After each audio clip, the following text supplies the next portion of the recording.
Hello, and you're listening to You Still Going On About That with myself, Rob Israel, and Joseph K. And you can find us on iTunes, YouTube, Spotify, Google Play, Castbox, and Podbeam. Please like, subscribe, leave a comment, and share it. Tell your mom about it. And while you're at it, we also have a Facebook page. You Still Going On About That. Again, like it, join it, comment, share it. And thank you and enjoy.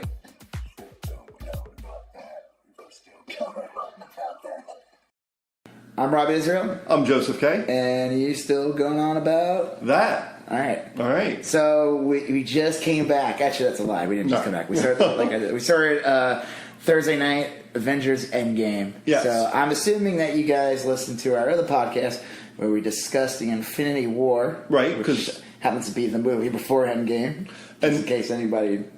Yeah, because this one's going to be spoiler heavy from the word go. Yeah, this is a full spoiler. Of course, I think most of you probably already saw Endgame by the time we get this out. I would think so. And my favorite is the only way to spoil Endgame is if you see Endgame. Then really, truly spoiling Endgame, which makes sense. Yeah, that's poignant. It makes a lot of sense. So if you don't want to spoil Endgame, don't see Endgame. Right. That's the only way. That's the only way you'll ever keep the MCU as we know it alive. Yeah, is to not see the movie. Yeah. Right. Yeah, that's a weird message.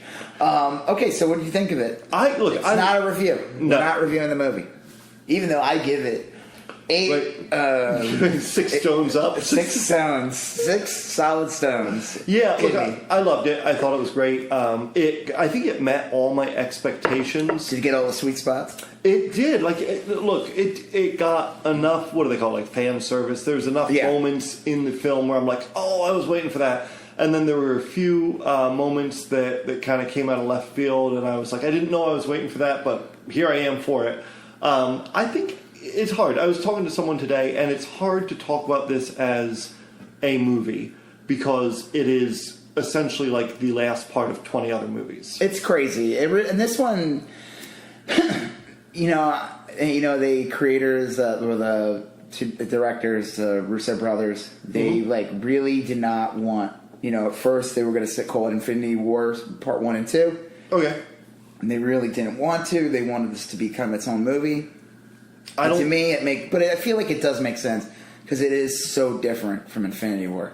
It is. It's a much different movie. It's a lot more talky and kind of cerebral. The way it's paced, the way it looks. Yeah. It's definitely. I mean, it's there's a lot of comedy in it, even though there's a lot of sadness. There's some weird. It's almost like a. It's funny because they bring it up, but it does. I did get a lot of Back to the Future 2 vibes. Yeah. Where Biff gets the sports almanac. That's what I felt like this movie was. It was like the darkest timeline. Certainly. So just go on, everybody. So Infinity War. Thanos did his little. He snapped. Wait, let me forget a good one. Oh yeah, that's a good one. Yeah. Okay. I don't feel like. All right, let's keep doing it until my knuckles bleed. All right, so he did his little snap, and then half of your heroes died, right, as well as everyone else. Yeah. And Thanos' theories that everybody will eventually, there'll be more resources. People will be able to there will be less. Yeah, there'll be more resources. More resources, so less conflict. Universe. But it's a simple theory. It's a very simplistic, childish, idiotic theory, because what would happen is if you got rid of half of everything, well, one, you would, they showed if you stuck around the end credits scene, when Nick Fury's in New York City. Right, helicopters. And you see helicopters. So now times that by everywhere in the universe, everywhere, planes, crashing ships. So it wasn't just that 500,000 people died. Now half the universe died. You're going to throw in another 5% of just all the casualties and the people left over were like devastated. Did you ever see the show Leftovers? Yeah, it's funny. Someone there was a review that referenced Leftovers. They said the first half of this. I felt like I was watching that movie. Yeah. I will say though the one thing, and unfortunately this movie only had. I mean, it is a long movie. It's 3 hours long, and they could only cover so much ground. Right. But I will say I don't think they do a good job of really showing you what the Earth is like. Right. They give you little vague things like when they show like Statue of Liberty where there's all these there's all these boats in the port, which is kind of interesting. It's showing like maybe they, now people are cool to come. They're like whatever, we need people. But everything's like quieter and it's like. I like when they had that shot of City Stadium. Yeah. The Mets. Oh, yeah. And it made me laugh because I could just see, like, Yankee fans being like, yeah, that's right. It's fucking Mets. I mean, I don't even like I don't even follow baseball, but I just love the Yankees' hatred of the Mets. So I just think of, like, I could just see Yankee fans watching that scene and being like, that's what it's always like. Thanos to snap half the universe. I thought, it's funny because I thought that scene, and there were a few others where there were like clear product placements that I thought were like a little clumsy. Like what? Besides the City Stadium and the car that Tony Stark was driving. The Audi car. Mm-hmm. And there's one other thing. I forget what it was. But there's just, it's a minor thing. But like I remember thinking like, that's an odd product placement. Like our stadium will be... You mean when like... Tony Stark insisted on eating Arby's and only Arby's? No, well, that didn't really happen. No, that didn't happen? None of that? That'd be awesome. Yeah. I need an Arby's sandwich. Well, what's funny is I remember in the first Iron Man, I think there was like a Burger King. Oh, okay. Because he demanded a Whopper or something like that. And I'm sorry, if I was in the desert... Right. The first thing I would be like, oh, man, I want to eat something that's going to give me diarrhea immediately. Yeah, right? Yeah. So it's okay. So it's like a weird movie to talk about because, like we had said about Infinity War, it had the context of like 20 other movies to build it in. And I was talking to someone today, and they were like, "Well, there were basically 4 Avengers movies, right? There's the Avengers. This is the 4th one. This is the 4th one. I mean, unless again, Captain America: Civil War. Sure. To me, he's like Avengers 2.5 or whatever. Yeah, you could put it in there, but like Infinity War had so many heroes. And a lot of the heroes had fairly equal weight. Like Guardians of the Galaxy was in Infinity War a lot. And well, they were integral to the plot, right? With Gamora. Yeah, that's right. But Gamora. But with this one, it really was more of an Avengers movie. Everybody... It still had the Guardians of the Galaxy in it. Oh, yeah. Everyone died. The only ones that survived the snap was Nebula and Raccoon. Yeah. Rocket Raccoon. I liked when Tony Stark saw him call him Build-A-Bear. Yeah. And Rocket Raccoon is just sitting there. He's like, yeah, I guess. He's like, whatever. But what I was saying... Okay, so about the universe building, though, about the world, I don't... So if you think about like The Leftovers, where...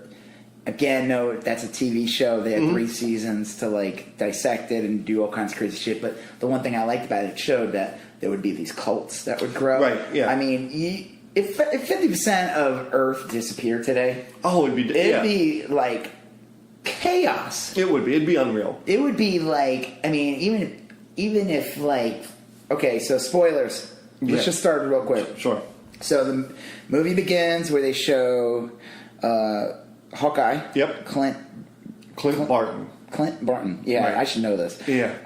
And I like they even had the little detail. He still had his little what do they call that the bracelet on or bracelet was I think it's right because he was part of the group that had been same thing with Ant-Man. Scott Lang. Yeah.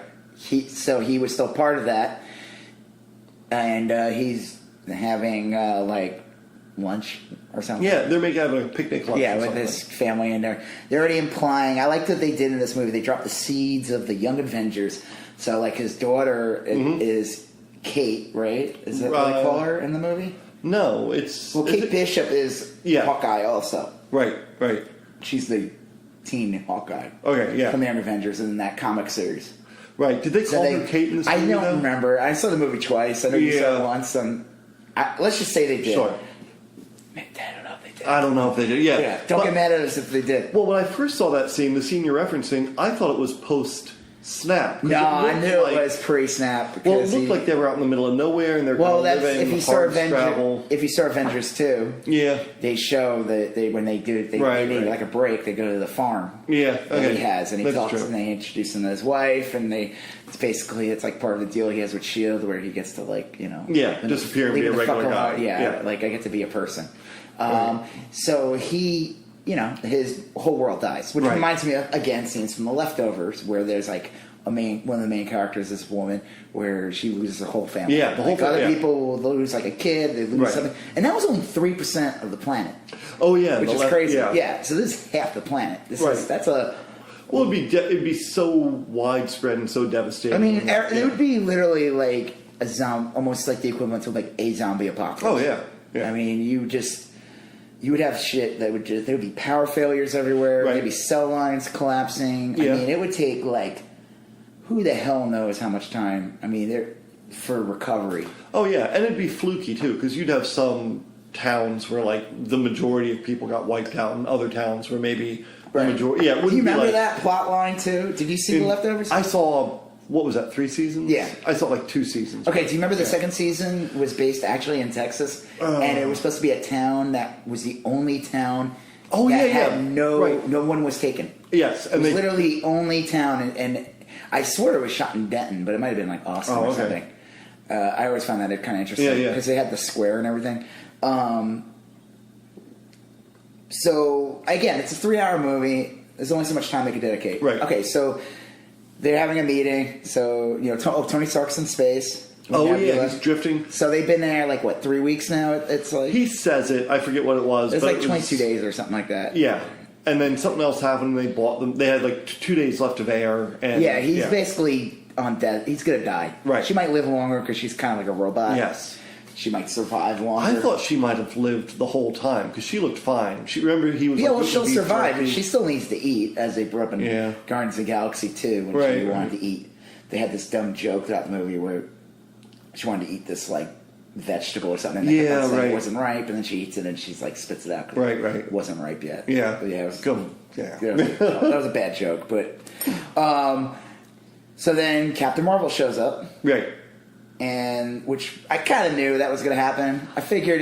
This is what I'm thinking. I'm thinking that she didn't just show up out of nowhere. No, she went to Earth. She went to Earth first. So that cut scene. Did you guys see Captain Marvel? Again, we're going to spoil this. Right. But in Captain Marvel, there's a scene where she comes. She got paged by Nick Fury. Yep. She shows up and she's like, "Where's Nick Fury?" And she's in her full outfit when she shows up. So, so they must have told her like, go get Iron Man. Yeah, go get Iron Man or whatever, and she did. I don't think she would just. Who knows? No, she didn't stumble across him. Yeah. Yeah. Well, now how did? Well, Rocket Raccoon could have had like the coordinates. Yeah. That was his ship. And they knew roughly where he was. Like he'd probably because maybe because Rocket. No, they probably didn't. Probably only because Rocket Raccoon. Well, okay. He might. I would just say again. This is what I'm going to give them. I feel like there's a lot of holes in this movie. Sure. I feel like Infinity War was very tight. Yeah. I feel like this one had like it's just so much more going on, so there's more room for like holes to happen. Yeah. But a lot of and it is 3 hours, but there's so much you're trying to put into it. Even though it's 3 hours, it would have to be like a 4-hour movie from to really cover everything. There probably was. They probably shot this film to put it together and looked at it, and it was probably like 4 or 5 hours. Who knows? Long. I don't know. Yeah. I'm sure there's good chunks of cutscenes, but like I said, they had Rocket Raccoon with them. He was on Earth, so it's possible he probably had the coordinates for his ship. Right. He seems to have all kinds of gadgets, so he would have some kind of GPS or something. Be like, the unit, whatever. Well, once Captain Marvel comes back, it's not a huge leap to figure, she's going to go get Iron Man. Yeah. And so because when Marvel brings Iron Man back, no one's surprised. Like, it's they already knew who she was at this point. Right. From the cutscene of Captain Marvel, so. Then, and it's like the movie, you're like, 10 minutes in the movie now? Right. You see Thor eating bread, which is kind of a funny movie until later. He's obviously miserable. Yes. He feels he's an emotional wreck. Well, yeah, because he didn't go for the head. Right. Okay, so they're like, Captain Marvel's like, all right, let's go. I'm going to go kill him. No, Yeah. hey, we're all going to go together. And it happens real fast. They go on the ship. Oh, yeah. And then and I love the part when Rocket Raccoon's explaining how like the biggest cosmic force in the universe ever to happen happened on Earth, and then 2 days ago it the second on big, planet. and that's where they were able to find Thanos. Right. So then you go to Thanos' garden, which I thought was funny at Rhodes. It's like, oh, good, he gets to have a retirement. Yeah, the retirement plan. Rhodey says that's pretty funny. I liked Rhodey a lot in this movie. I feel like Rhodey in the past couple, like Don Cheadle. Like, you know, he was given this part, and I feel like he was just kind of there. I never feel like he got to. And I felt like in this movie, it felt like they were setting him up for a bigger role. I felt like they just built his character up a little more. He had a couple more lines. He just seemed like he was more part of it, and not just some background player. Right. I mean, in Civil War he was integral because he was the one who got shot. You know? Yeah. Okay, so they go to the planet. Thanos looks like shit. Yeah. Because his arms all burnt up. The whole side of his head is just like his ears burnt off. But he looks happy-ish, right? Well, he just looks like he's but yeah, he looks calmer. Right, he's all burnt up, and he looks his arm is completely. If his arm looked bad in the first movie, his arm is completely useless now in this one. And they grab him. And what did he do? In his garden. Well, I mean, he destroyed all the. Oh yeah, you're right. Yeah, and he's like, "Look, it's too late. I did it. Yeah, I'm glad I did it, and then I destroyed the Infinity Stones. So we're done." And he's inevitable. Yes, right, which comes into play later. But he seems like real at peace with that. Yeah. Well, he accomplished what he wanted to do, and then Thor comes and chops his head off, and he walks away, and you're just like. It's almost like another worse ending. Yeah, even though it's only 15 minutes into the movie. It is. It's like 15, 20 minutes in. Yeah. And the whole plan was we're going to go get Thanos. Now that we have Captain Marvel with us, we're going to get the Infinity Stones. We're going to fix everything. But by the time they get there, within 20 minutes, we can't do that. And it's a weird opening because I don't think the credits roll until after that, do they? Well... No, they did. Well, they had the little opening, and if you notice in the opening, they only had the characters that were alive. In the Marvel logo. Right. They didn't have Black Panther in there. They didn't have. It was only focusing on the main Avengers that were still alive. So no, he dies. Thor walks up in the distance. They're all like, "What the fuck? We're gonna do?" Thanos' head was chopped off. I kind of found it funny when. Nebula closes his eyes, but it's just a head, so it's just kind of funny. I don't know, it's not funny, but I guess it's just odd. I mean, if somebody got their head chopped off, you know, like they always show in movies when they close the eyes, which I always find really weird. And it always seems like it's so easy, they just graze and the eyes close. I would imagine if my eyes, they would just be I'd be sitting there come on, close these eyes. It's dead flesh. And then one of them would be like you said, one of them would pop right off. That's my fear. Well, that's my fear. That's the thing I think about every day.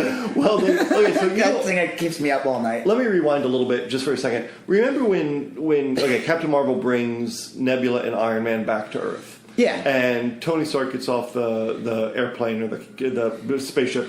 Everyone rushes up to him and hugs him. And he's he's emaciated. And they made him look emaciated. He did. Well, he looked especially compared to Steve, he looked just very slight. You know, almost like the actor had. Yeah, he looked like he starved himself for a month or something.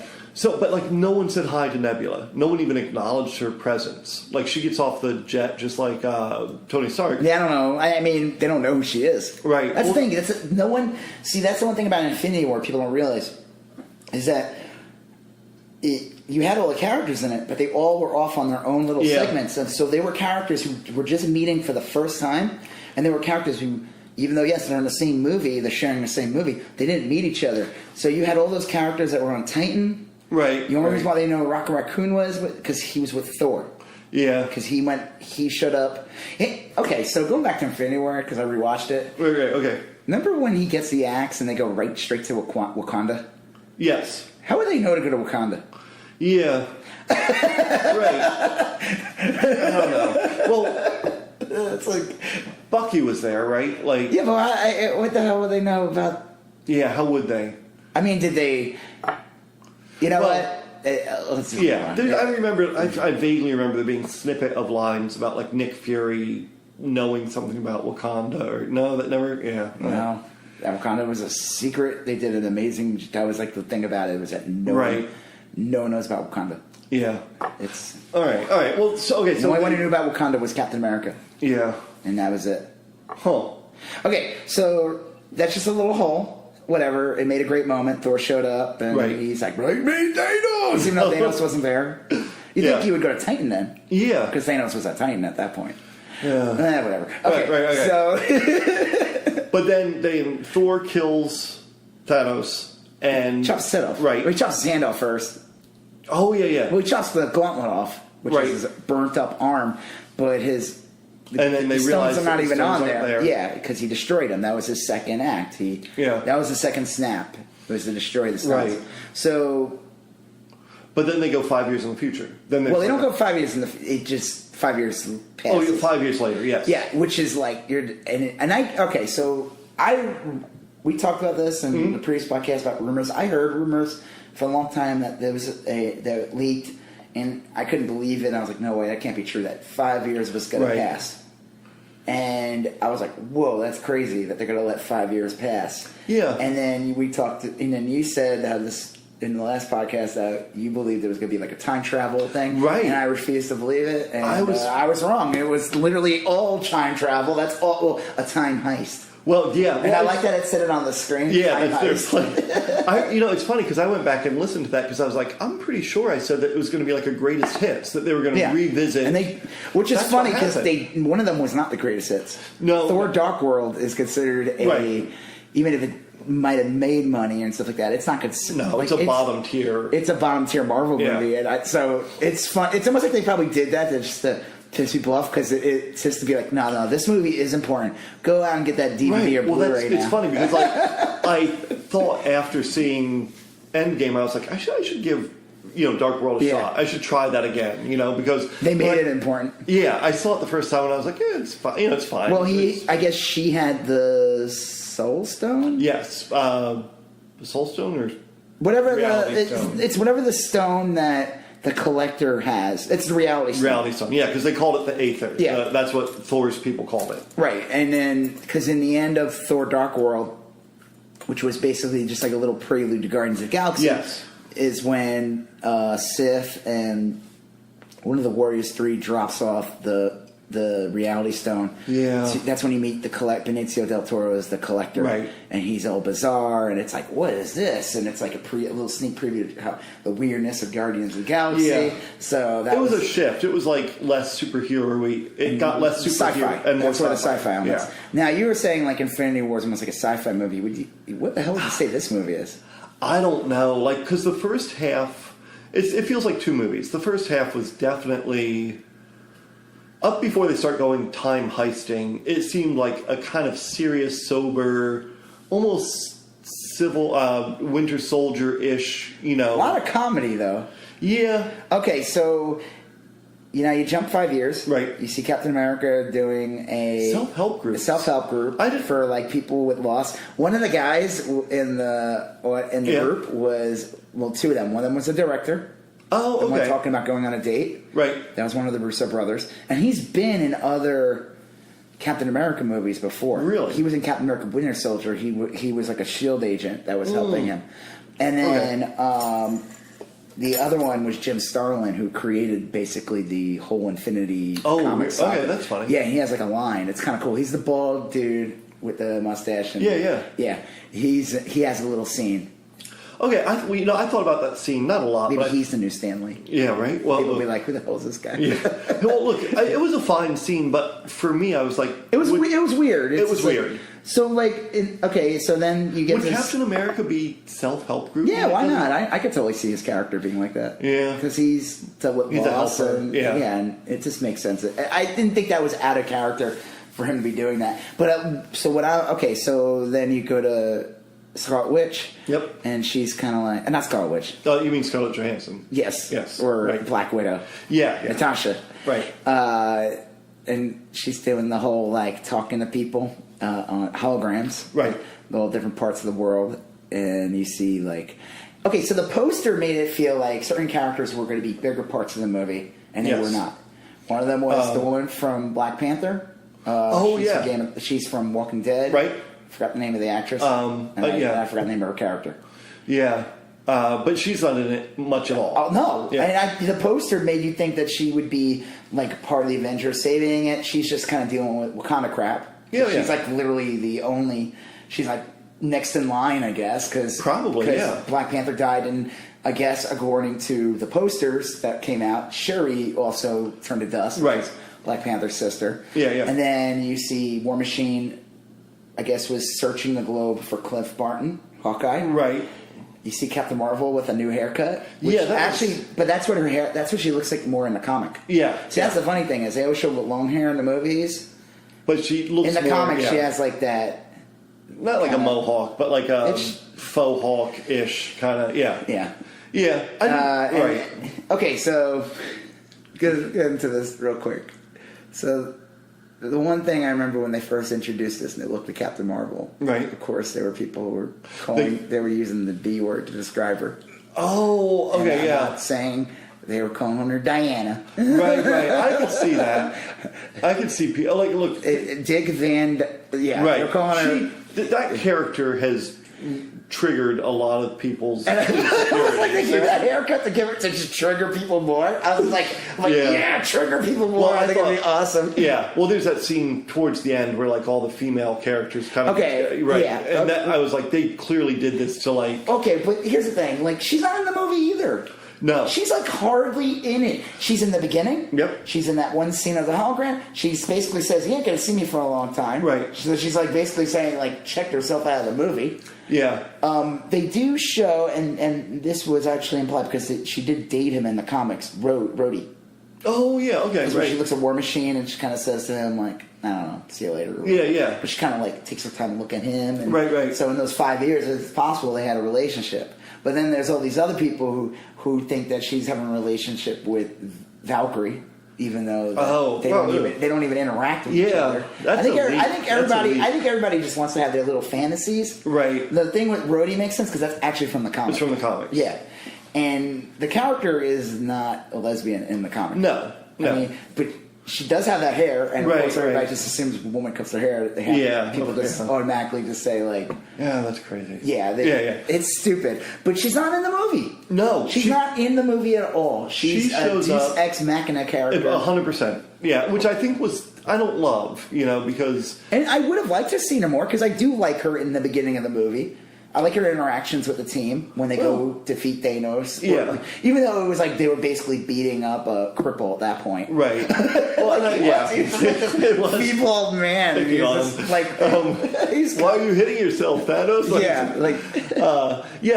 it looked like they were setting it up for Captain Marvel to be a real big part of the movie. Like, even before I saw the movie, I kept hearing, she's going to be the most powerful Avenger. She does do some stuff. Oh, yeah. But she's not in the movie. But there's even that scene where, like, Thor is like, I like this one, when she doesn't flinch. Right, you feel like, and it makes sense to have her in the trailers because you just had a movie that came out a month before. Well, when we walked in to see it, Captain Marvel was playing in the theater. It's still playing, yeah. It's the same thing when Infinity War came out. Black Panther was playing still in the theater. I mean, it came out like a little earlier, like a couple weeks earlier, but it was so. I just found it odd that she was not in the movie. No, it's almost like a cameo. It really is more than a cameo, but like probably just as much as like Doctor Strange is in the movie. Yeah, I had to think because there was a lot of characters I wanted to see a lot more of.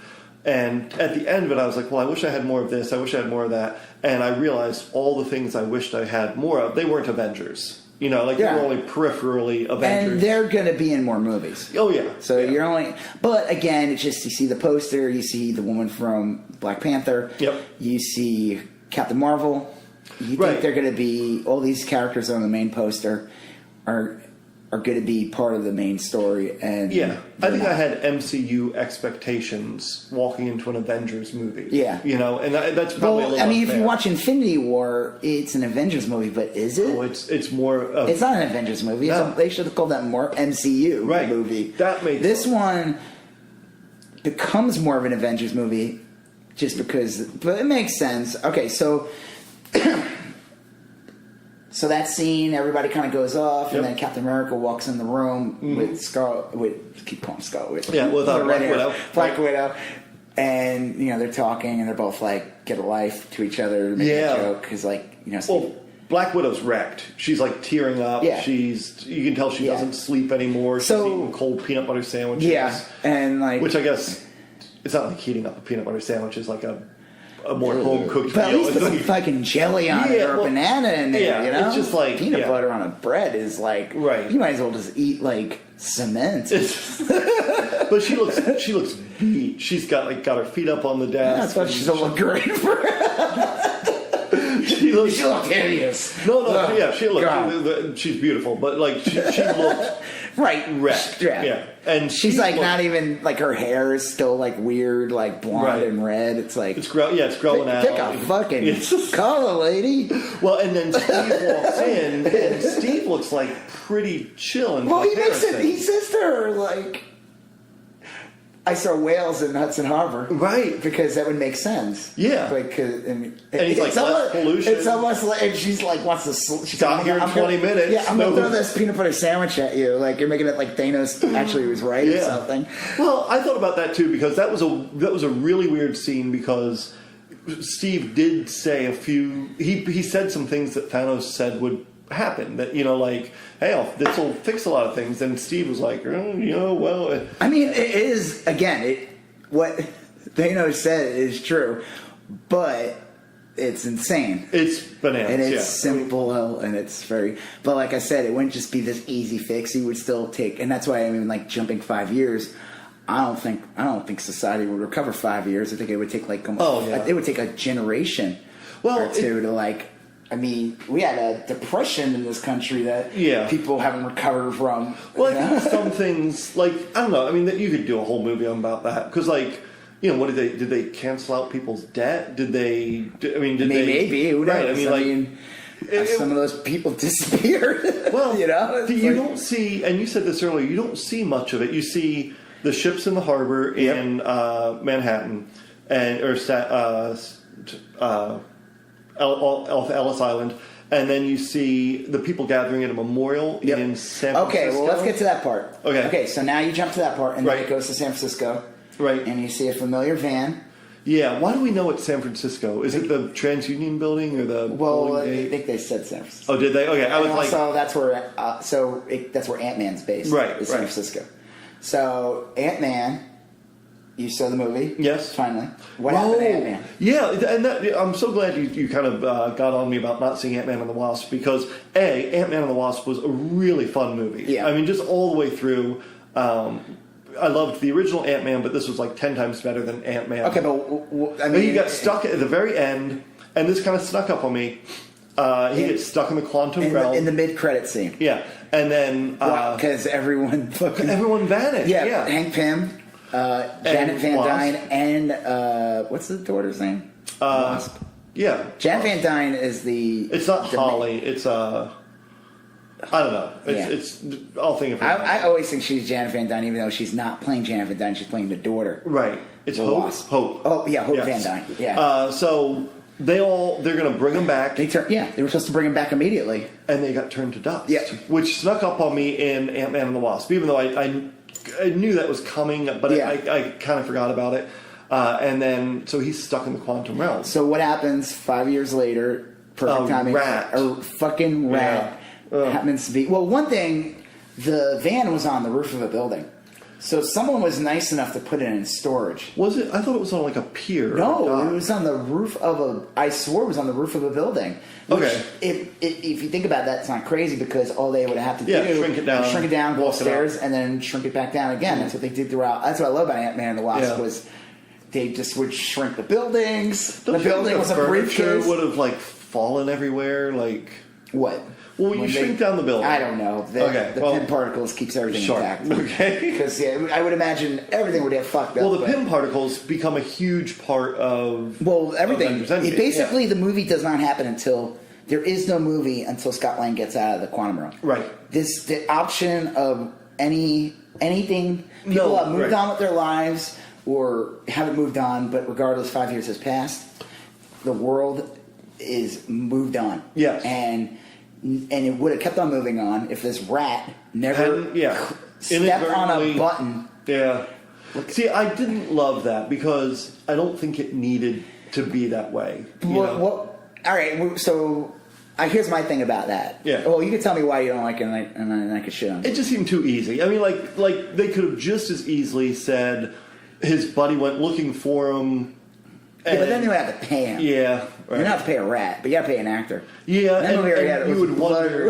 Okay, the rat doing it explains why it happened 5 years later. Because 5 years after everyone his friend could have turned to dust too. Yeah, I mean it's 50%. Well, the rat brought him back. The rat set into motion all the events that we see in Endgame. And the rat was like, "You got any cheese?" hey. It was not a mutant rat. It was just a regular old rat. It wasn't like. You gotta learn karate? Right. You want to meet my 4 sons? Right. Oh, that would have been great if it were. I guess he would have you would have a different accent. Yeah. Yeah.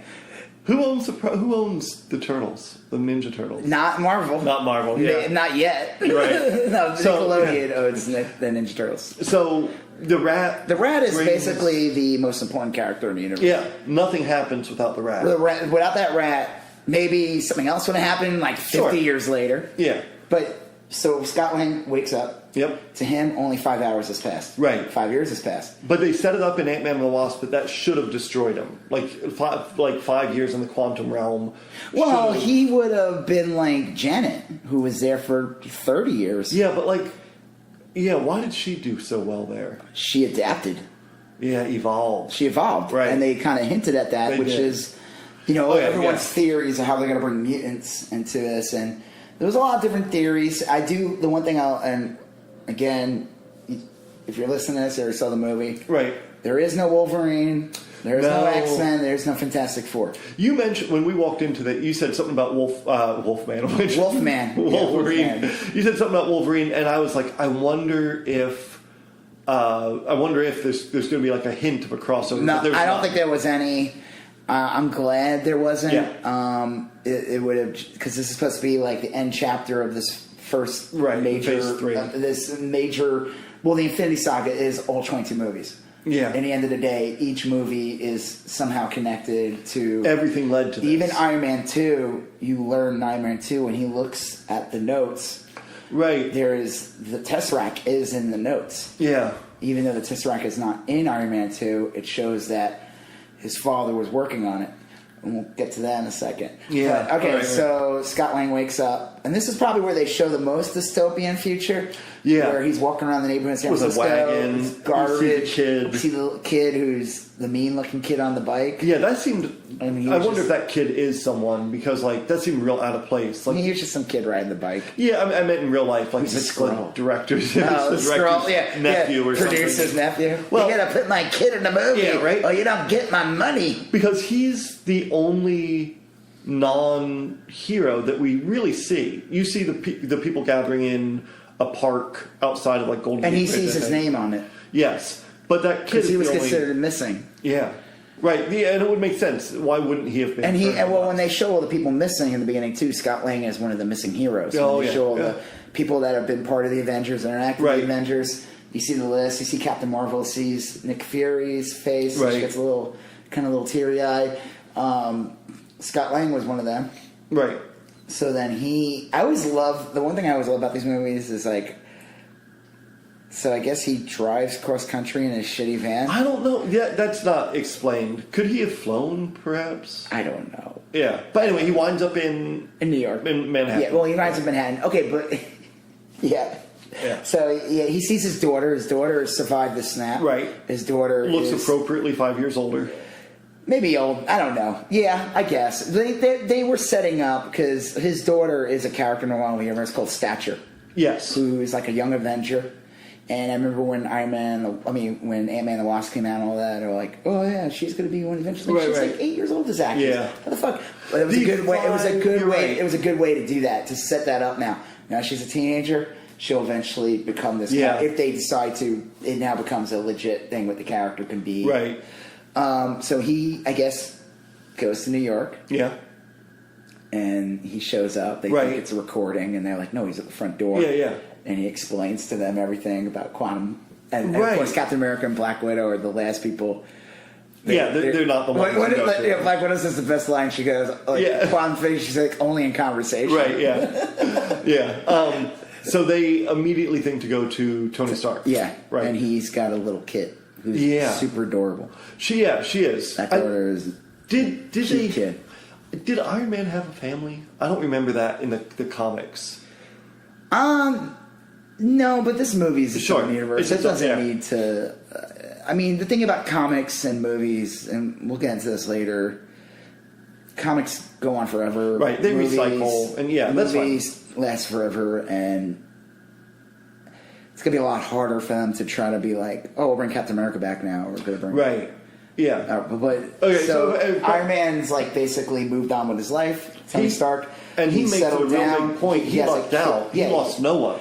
Well, he kept Pepper, and I guess Happy Hogan survived, as they showed. Yeah. Did he? Yeah, he did survive. Yeah. Yeah, because he did. We don't know that. He could have been brought back. Well, because in the end of the movie, he's okay. Well, right. It doesn't matter, I suppose. Yeah. But like, he could have been flashed out of existence. But he was there in the end. But everyone was there in the end. Yeah. Okay. So. Yeah. Well, whatever. He's living a quiet life on a farm. Even though he's like a massive billionaire, he could live on like a Superman ranch. But it's still a nice poignant little. Yeah. He's retired. He wants nothing to do with it. No. Obviously, he's still tinkering though. No, as they show. Right. They ask him. I like him when he's like, "Listen, you guys are welcome to stay for lunch as long as you don't talk shop." Right. I do like when Tony brings up early in the movie when he gets off the ship when he's first like really sick and like makes it. Right. And he gets really mad at Captain America. Yeah. He's talking about like he had these visions. He knew he wanted the suit of armor regardless of freedom. Yeah. Well, he was just saying like we needed something to protect the planet. I think that he, of course, was angry. I don't think that would have stopped Thanos from doing what he did in the end. Well, there's something to Thanos saying, "I'm inevitable." Like it was inevitable. This like building a wall or whatever you want to say. It wasn't going to stop Thanos. Right.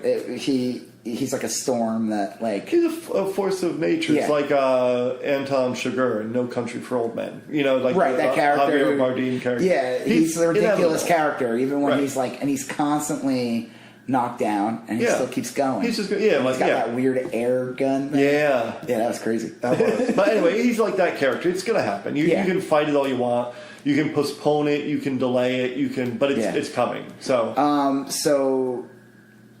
He's given up. He doesn't want he claims he doesn't want anything to do with it. So they're like, well, we need another big break.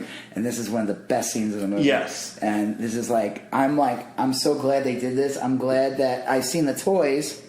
Okay. I knew that this was going to happen. I said that this was going to happen in our last podcast. Right. Where Hulk would become a version of Bruce Banner and the Hulk becoming one entity. Yes. Where he's basically his own personality with the power of the Hulk.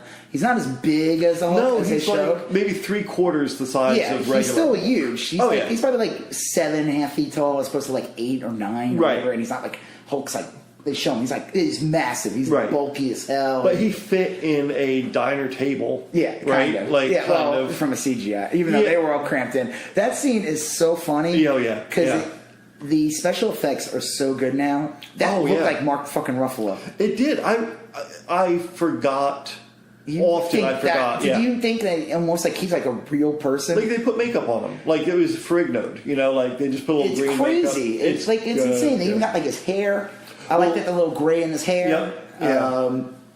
And he's so fucking funny in that scene with the kids show up and they want to take a picture of them. Right. And then one of the funniest moments is when Ant-Man's like, "Hey, kids, I'm Ant-Man. Want to take a picture of me?" And, like, nah. And the Hulk's like, "Come on, man, just take a picture with him." And they're like, "You're making him feel bad." Yeah, and it just keeps going. It's kind of odd, and that's what I mean. There's some funny parts in that movie that, like, even with there's levity still, and they do a good job where it doesn't feel out of place. Right. Well, they needed added in later to make it better. No, it was perfectly natural. It didn't feel like they forced it. But one of the great benefits was that you got a new funny character because they sent the characters that like produce comedy, the reliably produced comedy are like the Raccoon, Thor now, and now Hulk. Yeah, Thor.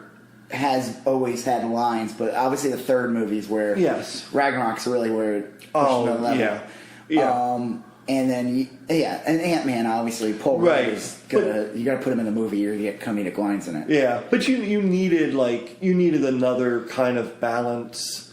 They do a good job on it though. They don't it feels natural. It doesn't. It's not obnoxious. This is the first movie that I haven't been spoiled for in, I don't know, probably 20 years. I intentionally didn't spoil myself. I said I did see some scenes online that unfortunately leaked. Problem is, they didn't release the movie all on the same day. They released it in China first. China! Sorry, you gotta say it like that. Well, and you look. They released it in other countries before it came here, so there was some imagery that leaked. People and you're still you're into the industry, and you knew about toy releases and stuff. I mean, you had a little better. I just look for it. Yeah, I'm not I don't get inside information anymore. Well, but I could find it easily. Yeah, if I want to, I could seek it out, and you could do it very easily on Instagram with a hashtag. True. Just do hashtag Avengers Endgame toys. Right. Things will come up. That's funny. And so I did see the Professor Hulk early, but the toy didn't capture the movie. Well, that was one of the best surprises for me was when you saw Smart Hulk, and you felt happy for him too. Yeah, because he's tortured. He was and he even says it. He's he treated the Hulk like a disease. Right. I kind of okay. I saw it twice, and I still don't know what he said. He said he went in a gamma thing, or he did something. He merged the personalities, basically. But how? They never kind of explained. They say something, but it's I guess he just evolved himself. I don't know. Well, you could see at the end of. Because Hulk didn't make a huge appearance in Infinity War. And he only shows up in the beginning. Yep. You think he's going to, just like Captain Marvel, you think he's going to be in the whole movie. Right. The way the trailers lie. And then you're stuck with Ruffalo. Which isn't a bad thing. No, he's great. You just don't have the Hulk. Which is fine because, again, just like Captain Marvel, Hulk is a deus ex machina character. He is, yeah. You throw him in there too early or too late. I mean, he's the last punch character. Yeah. You can't have him be. You can't have him do Hulk stuff, or you don't really have a movie. It's you need stakes and risks and all that, and that's the Hulk character is that once the Hulk is the Hulk, that's kind of the end of the story. Unless you're fighting something like Thanos. Yeah. But the Hulk did exist in that movie. Thanos probably wouldn't have gotten the stones, or he wouldn't have gotten that last. Right. Hulk would have done something, prevented it in some way. He would have killed that character, that big guy, the one who was yes, I don't know, that big thing. Right, yeah. They all had cool names, but one of the Black Order, right? Was that what it's called? Yeah, the sons and daughters, the children of Thanos. He was the giant one, right? And he was the one that was supposed to fight Hulk, but Bruce Banner fights him in the suit, in the Hulk armor. Yeah, Hulk Buster armor. Yeah. So. I like that. I thought that was again. It's 5 years later, so you get to see, and it's almost it's a weird movie, and it is almost like Back to the Future, where you see characters you already know in different, very extreme, different situations. Iron Man, not very much different. He's got a kid. Visually, not a crazy difference. Right. It's almost makes sense. Captain America is kind of just there. He's back helping to shaving, people, but he's not. He was already shaving in the beginning. Yeah. Even in the beginning, he's clean shaven. Right, that was a scene. Yeah. Before when the ship was arriving. And then Black Widow, again, these characters, they're lost or whatever. Oh absolutely. And but you see evolution of Hulk, so that was awesome, and he's really funny, and then the best part of the movie after that, and everything about that scene. Okay, so everybody, this is amazing. I love it. They go back to the Avengers mansion. Paul Rudd, for some reason, is sitting out there eating a taco. Yeah. It's really bizarre. It's a very odd scene. The ship, Rocket Raccoon and Nebula come back from space. Yes. So they land. Right. And because everybody's coming back now. Now that they know they're going to, we're going to try to get everybody back. Yeah, they're going to assemble. They got to assemble. Right. And they need to get everybody back. Yeah. So... He's out in the landing area. Yeah, and everything blows. All his fillings. All his fillings in his taco shell way. The Hulk shows up, all friendly, hands him 2 tacos, walks away. It's one of the funny scenes. Him and Rocket Raccoon get in the back of a truck. Well, they get in the ship. They fly to Norway. Oh yeah. To go look for then Hulk. you see them in the next scene with the Kinks playing in the background. I think it was the Kinks. I think you're right. Yeah. And they're just sitting in the back of a truck, him and Rocket Raccoon. It is the most amazing visual. And there's sparks flying under the truck because they're too heavy. Yeah, but and it's like, it just becomes like a bizarre movie. It does. Well, I loved it. I thought it was the best scene. And the funny thing is, too, it was like a good callback to the comics because Rocket Raccoon first appeared in Hulk. Oh, okay. I didn't know that. Yeah, very late 70s, early 80s. Right. I have that comic. I think I got it for like $1. Wow. Okay. It's not that I don't think it's the most amazing edition, but it's still like it's up there now. Yeah, I'll bet. Yeah, that was a good find. Huh. Just not to brag, guys. Right. But I pretty much have almost all the Hulk comics. Calm down, ladies. Really? I know you're getting all hot and bothered now. Hearing that. Ooh, he has almost all the Hulk comics. Not every, ladies. Unfortunately, I don't have 1 through 6, and I'm missing a couple of key issues. But I pretty much have all the Hulk comics. Well. Calm down. All right, now that we move on. let me jump back to that real quick. I collected comics for a long time. Oh, did you? Right. Well, you know, like do you have almost all the Hulk comics? Hulk was never one that I was into. Was it just the Incredible Hulk? Was it the one book, or was it like a Spider-Man where there was like 7 different? Hulk it was. properties? I mean, they always just had one book. They tried doing a couple miniseries and stuff, but he was never. He's a top character, but he's never like that popular that where Spider-Man can support 7 books or 4 books at a time. Right. All right. Well, regardless. Yeah. So sorry, everybody got excited. But there's another great scene in between there where like Nebula gets off the spaceship or whatever. And she I forget who she radios, but she radios someone and is like, be careful, there's an idiot in the landing zone. Because he was sitting there oddly eating a taco in the front of the Avengers, looking like a schlub. It's really bizarre. That didn't come out of left field, because remember he wanted Scarlett Johansson's peanut butter sandwich because he was hungry from being in the quantum zone. So he was like a hungry dude, I guess. And then, like I said, this Hulk having 2 tacos and handing it to him is like the funniest scene in the movie. I just remember literally saying awe out loud in the and then it gets even more awe when it's in Rocket Raccoon in the back of a pickup truck. An old pickup truck is the most bizarre visual. It is. But it works so well. I mean, it's such a... And there's like a Kink song playing in the background, so you get it almost felt like a little Wes Anderson movie. It did become a Wes Anderson movie for like a minute. Right. It's very weird. That would have been good. But then it gets even better, because then they go to New Asgard. And we knew that eventually, so I guess pre-Infinity War. Right. Or the beginning of Infinity War. Yeah. Thanos destroys... He does what he does before he has Infinity Stones. He still will annihilate a half of a race or half of a planet. And he did that to Asgard. He basically killed half of the Asgardians. Who were fleeing in a ship. Yeah, but the ship got split in half or something like that. So the other half was able to escape. You didn't see Valkyrie or the other characters in Infinity War. Everyone was like, what happened to them? Well, clearly they let them go or whatever, because Thanos is all about... He's like... Two-Face and Batman. Right. So he did his job. He annihilates that half. Yeah. So and I'm wondering too, because you see them and they don't say that they lost half and then lost another half. I wonder if due to the rule of the snap and the other half, that in his mind, I'll bet you're right. They didn't lose another half of people because they already lost half of people pre-snap. I don't know if you can get that nuanced with a snap. I mean, he's like snapping and he's like, as he's about to, he's like, okay, I'm gonna a little asterisk. I already killed half this planet, or I killed half. I don't want to be a dick. I'm ready. They already think I'm a jerk. I don't want them to think I'm an asshole. It's a total dick move to quarter them. I'm not gonna half them. That's fucked up. So I'm just gonna. Okay, I know what to do. Snap. Right. Okay, and then Yeah, I don't know, because you're right. New Asgard looked perfectly populated. They weren't half. Well, it wasn't that big of an area. It was just a couple houses. It was in Norway. Like where Arthur Curry would have lived. And that's kind of funny, because the first thing that... Okay, so... Did you think they're going to go pick up Aquaman? Well, that's what my son said. Oh, that's funny. That he looked like...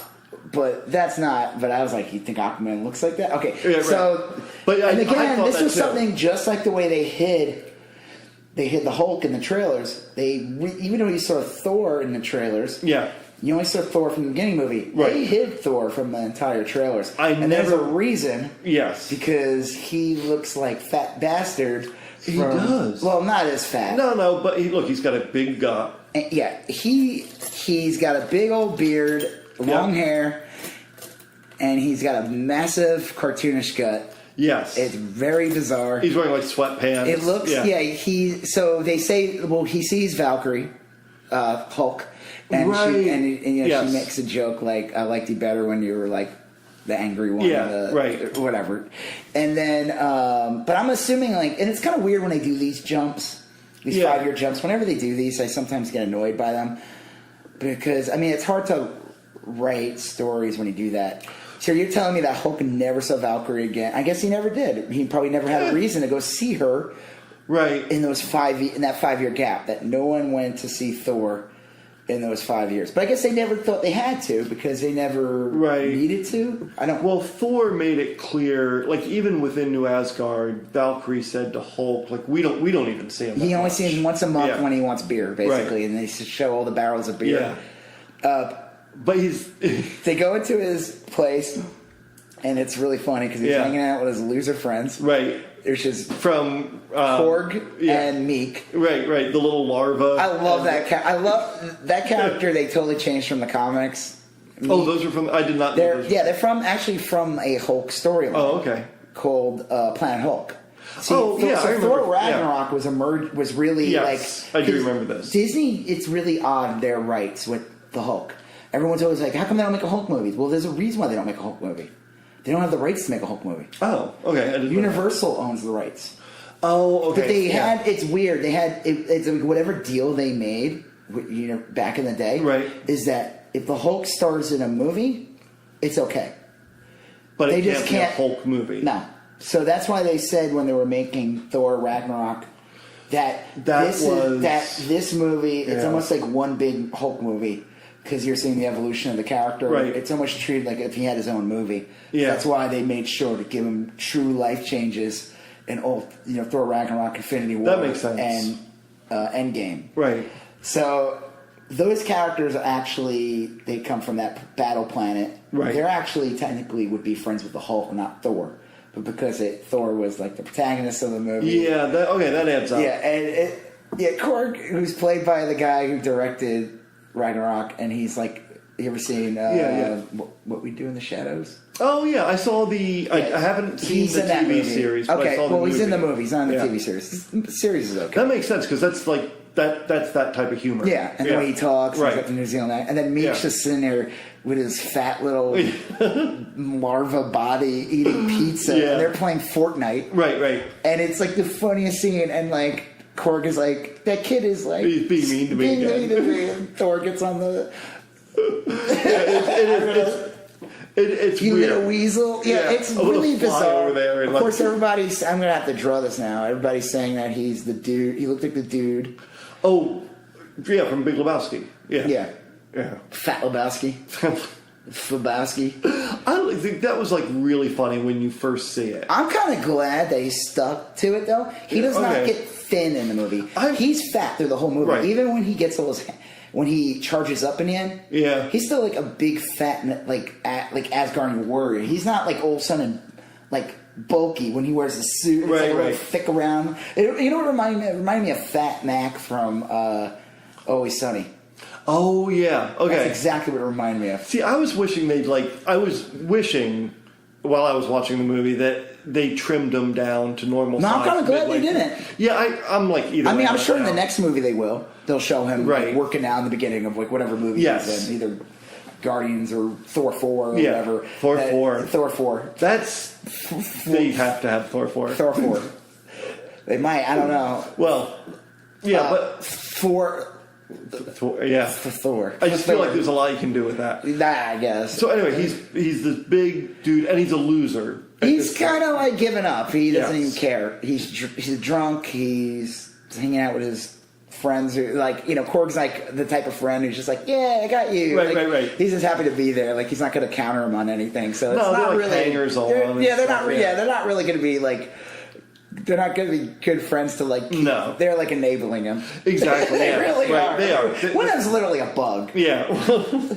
So, hey, just to challenge the theory too. So, Rocket Raccoon, who they call him Rabbit on Asgard. Do people on Asgard think raccoons are rabbits? I don't know, but that was like one of the funnier parts of when he's running with the ether. Well, when Thor calls him Rabbit. Well, he calls him Sweet Rabbit a couple times, yes. and Rabbit, and when he calls Groot Tree. But then someone on Asgard called him a rabbit. I don't remember that. That was not okay. So we'll get to that. Okay, part later. That's funny. I mean, I guess you don't. Well, they should have Rabbit on. Anyway, yeah. Maybe they have raccoons and they call them rabbits on Asgard. I don't know. That's funny. They're like, what's a raccoon? It's the same thing. Yeah. It's like on another planet they have dogs, but they call them like kangaroos or something. You know, and this is kind of like jumping ahead a little bit. You know who Thor reminded me of a little bit in this movie and kind of in Infinity War is. Do you remember in Gremlins 2, the Phoebe Cates character? When do you remember this? And every time someone talked to her, she'd bring up how her entire family died. Well, the first one is like this horrible tragedy, right? With the father going down the chimney, yes. And it's really bizarre. But it's not played for laughs. No. The second one, which is basically a spoof of the first movie, she does that, and that's played for God, here she goes again. And it's every time she opens her mouth, right? But this first one again, it's like. It's played serious, yes, and you're not supposed to be laughing. The second one, it's like you're like, oh god, right, she goes again. It's just gonna be this ridiculous story. Okay, so they get this is a part I didn't care for this. They showed a lot in the marketing. They made toys of it. They finally tracked down Hawkeye. Yeah, and he's the ninja Ronin character. Yeah, whatever. Right.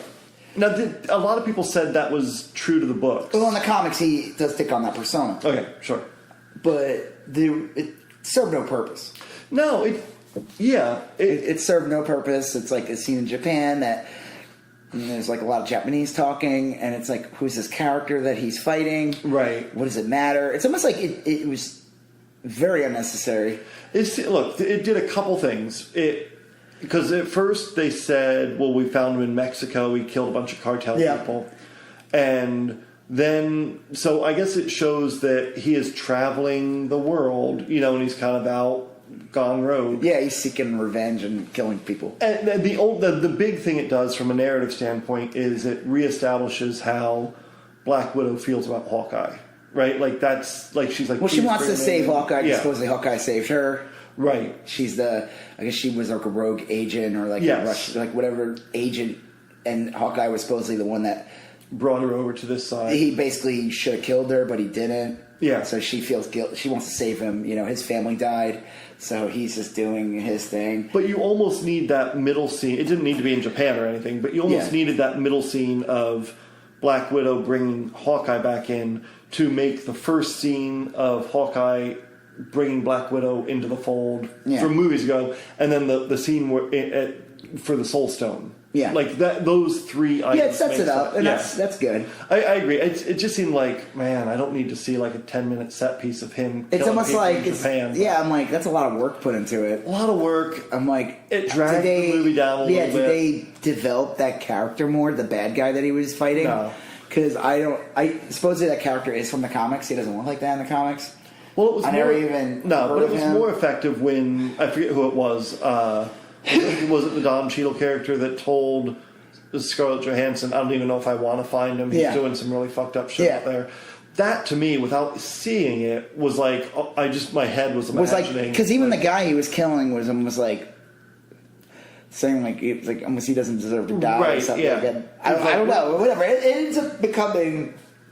Like I said, they show it in the trailers a lot with him doing that cool thing with a sword. Yeah, wiping the blood off. And I'm like, hey, you gotta cut your... Yeah, right? Oh, well, how sharp is that? Yeah. Well, it worked in the sense that you needed a scene like that to make Scarlett Johansson and him click. Yeah.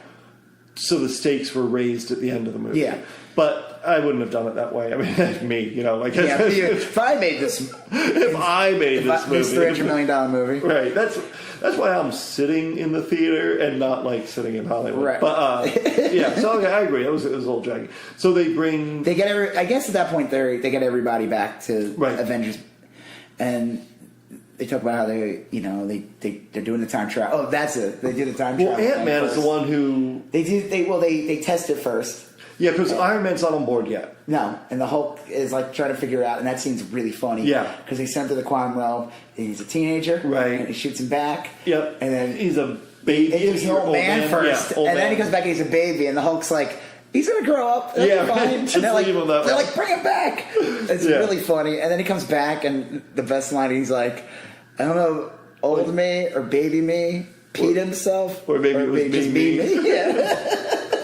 Yeah, that was. I mean, I knew he was going to say that before he came. That scene's great. It is great, and it's weird because they bring in Hulk as their B.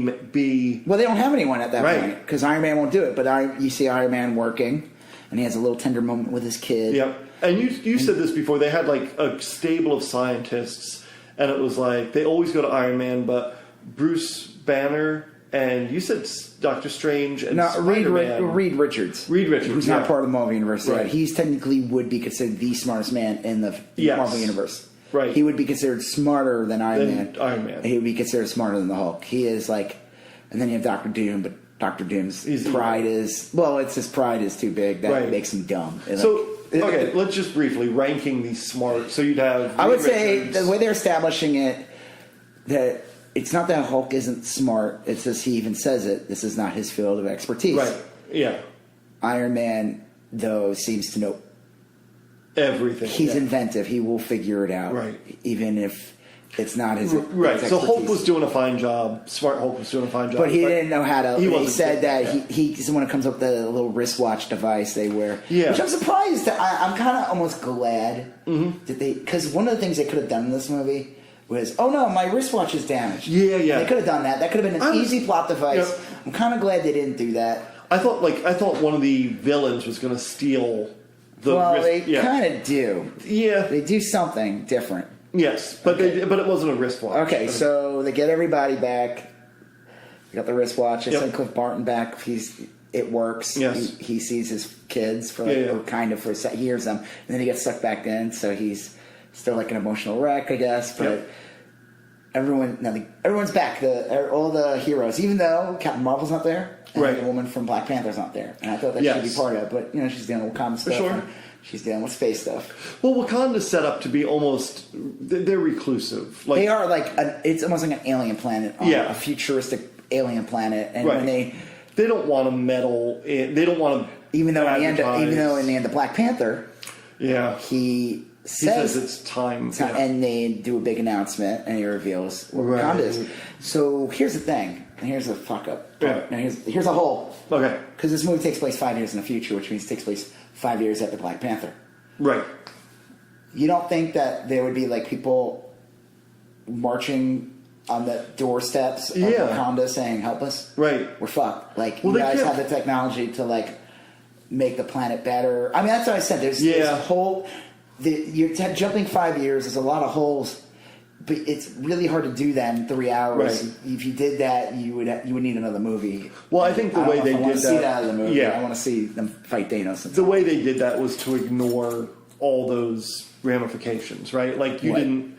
The way the movie dealt with jumping 5 years into the future was... Or 5 years... I think they did that to show you that... I think the reason why they jumped 5 years was... One, to do all the kind of funny things and the big evolution thing, but I think another reason was to show you that, we're not just going to make this easy. We're not going to fix this. Right. They're not going to lose and then because an Infinity Gauntlet storyline, the comic book, 5 years doesn't pass. There isn't this long gap of time. Half the universe is gone, but a day later they get the gauntlet and snap and get it back. You probably did need that 5 years to do a bunch of things. You needed some of the characters to evolve, or with the Hulk and you setting up new Avengers. Age some people up. Yeah, there's a whole bunch of things. So I think it makes sense. But like I said, there are some holes. There's some things that So I feel like we're explaining the whole movie. I don't think let's not do that. Okay, right. Because it's they get in the time machine. They're like, we're going to go to all the favorite moments. It was a greatest hits package. Kind of, except for... It was dark. But it's weird, because this is kind of they have to go hunt... They said they're going to go find the Infinity Stones. Yeah. They have to go find the Infinity Stones in time. And that's when he says the time heist, and they're laughing it off, but they end up calling it time heist. Yeah. And there's key moments, and they say the easy one was at one point in New York there were 3 stones. Yeah. Which is the first Avengers movie. Right. And I like when they show people were like, oh, how come if the ancient one was in New York, why was she there fighting? But they showed her. She was helping. Oh, yeah. She was just keeping that area safe. Right. I thought that was kind of a nice... Some of that was handled super well. Yeah. You know? You see the Hulk seeing himself, and he's, like, embarrassed. Yeah. Right. That was... Yeah, the Hulk I usually don't love in these, but the Hulk in this one I love the Hulk. Perfect. You don't like the Hulk in these movies? No, well, I mean, it's just like... I don't know. He's so unpredictable. Like, I want him to just, like, get in there and do his thing. But he always, like... I feel like the Marvel movies got the Hulk right. Yeah. Because he didn't have his own movie. And they were able to handle it. I feel like now, it's almost like now that he is a Smart Hulk, I kind of want to see a movie with him. Like Smart Hulk? A Smart Hulk movie. Maybe he has, like, like, Rocket Raccoons in it or something. Or some of these characters, but it's his movie. And I want to see that movie now where he's... And then maybe they could do a movie where he's starting to lose it again. That's what it would have to be. Like, that would he's starting to lose it again or something. Yeah. I don't know. But I like that when he's the one that goes to the ancient one, and that's when they discuss time travel. Yes. And they bring up time travel. Yeah, like literally a graphic on the instead of like going through the movie, talking through it. Yeah, if you guys saw this movie, we don't need to re-explain this movie. Right. You already saw this movie. That's kind of stupid. Did you think when she knocked... If you remember, she saw... the Hulk. Hulk. And she did the thing she did Doctor Strange to him, which astral planed his ass. Yeah. Did you think that was going to, like, fuck up Hulk for the rest of the movie? Like, I kind of, for a second, thought it would, but I'm kind of glad it didn't. Oh, I'm very glad it didn't, but I was like, oh, shit, we're Smart Hulk. I think she wouldn't have done that. She obviously knew something was up, since she's also aware of Doctor Strange, even though he's not Doctor Strange yet. Right. She's, like, in tune with... But I guess she's not... Well, she has a time stone. But she's only in... I guess she knew when she was going to die. And did you see Doctor Strange? Yes, yeah. Because why could she not see past that? And because she doesn't see... Yeah. He says that he gave it all up. He gave the stone to Thanos. And Infinity War, she's like, why would he do that? But then she's like... She realizes, Yeah, well, he's supposed to be the best one. There's a reason why he gave it to him. Well, she says, doesn't she say in the movie, like, maybe I was wrong or something like that? And I thought she meant, maybe I was wrong about Doctor Strange. Maybe he's not the best one. But she meant, like, maybe I was wrong, like, recently. I couldn't place that line. I think she was saying, like, maybe I'm wrong about him being the best one. But then, I don't know, they say some things. Anyway, she immediately gives Hulk the stone. Right. But she even says it, too, that she knew she was going to die in Doctor Strange because she couldn't see beyond that moment. Right. Because she would have saw Thanos. She would have knew Thanos was a threat and was coming. Yeah. She didn't see him. Right. And there's all these theories about how come... why did Thanos not attack beforehand? Why now did he get the stones? Right, yeah. And there's some theories was that Odin still existed, the Dark Elves still existed, Ego still existed. Right. The Ancient One still existed. And he needed them to be like... But I don't think he was operating that way. Yeah, I think he just didn't know where they were. Right. And it took time to collect them. Yeah. And it just happened to be a perfect storm. Yeah. And they kind of helped because by the Avengers being there and... their crazy shenanigans kind of helped open the door for him to get them. Yeah. That does feel right. Like their being there kind of brought attention to the Earth. Right. So, I'm like, in Avengers, you're fighting that army, which obviously is Thanos' army. Yes. But how come Thanos, and of course this is where prequels and all these things happen. These characters didn't exist yet. So like the children of Thanos, those characters didn't exist yet. Right. They didn't even exist in the comics yet. You know what I mean? Yeah. Even though they exist in this timeline. They didn't exist in that, right. When the movie came out. That's why I always kind of hate when they retcon things. Well. And they do things like, I remember a character called... I was reading the X-Men comic years ago, and this was like a major storyline. There's a character called Gambit. Do you know what Gambit is? Okay, so Gambit was like a rogue, whatever. Well, wasn't he involved with Rogue? Wasn't that his... He was a rogue involved with Rogue. Yes. Crazy, right? Yeah, that's how much of a rogue he was. So I'm investing in this. Yeah, he's fully vested in Rogue. Right. They did this stupid storyline where he had like a secret. Okay. And it was kind of dumb because it was like there was a storyline called the Mutant Massacre that took place in the mid '80s. Okay. It took place in like the mid to late '80s, called the Mutant Massacre. It was pretty awesome. It was like the first true like saber-tooth Wolverine battle. Okay. It was a lot of great stuff happened in that storyline. It set up for big things, and it was revealed later on, or at the time, that Mr. Sinister was the one who set it up. Oh, okay. And he used these characters to kill them, and then you find out later they don't introduce Gambit until like 40 or 50 issues later. Okay. But then like 100 issues later, there's a storyline where you find out that Gambit was there the whole time, and he was working with Mr. Sinister, and he kind of helped the bad guys succeed at doing the Mutant Massacre. Yeah. And it was like... That's a secret. And it's kind of dumb, though, because the character didn't exist yet, and you have to go do all this retconning, and it's like, there's no hints of him. So everything's all this, like, off-camera shit. So it's like, in the movie, well, if Thanos really wanted to just...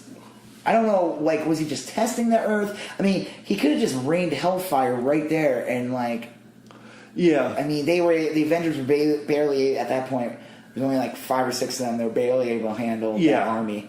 It was like Thanos like, I'm going to test them. I'm going to see who these people are. Yeah. I'll come see them in 5 to 10 years. I'll be back later. Well, he was looking for the stones. Did he know the stones were there? Well, he gave Loki a stone. Yeah, to go retrieve other stones. And the stones. Tesseract was a stone also. That was there. That's what they were like. Make much sense. They were using that Tesseract to like open the portal. Right. Or something. I don't know. Yeah. I mean, again, if you like overthink these things, they are. But if you're going, but the problem is, if you're going to go back in time, you're going to open that door. Well, look. Anytime you introduce time travel, and you're revisiting a story. Yeah. Like I said, I liked when Captain America they do this like new stuff though. Yeah, right. Yeah. Off camera stuff. And I did not like this. Go ahead. What were you going to say? I didn't like the scene. They show basically Tony Stark sneaking in the building, and this is like right after where Loki's like, I'll have that drink now. Yeah. And like they're all standing there, and the Hulk's kind of like there too. And they're all about to go down the elevator, and they tell Hulk to use the stairs, and he's all mad. And he's like, stairs. I don't want the stairs. He says like 1 or 2 words.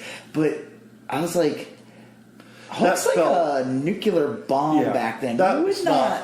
No, that did not feel right. That didn't even feel tonally right.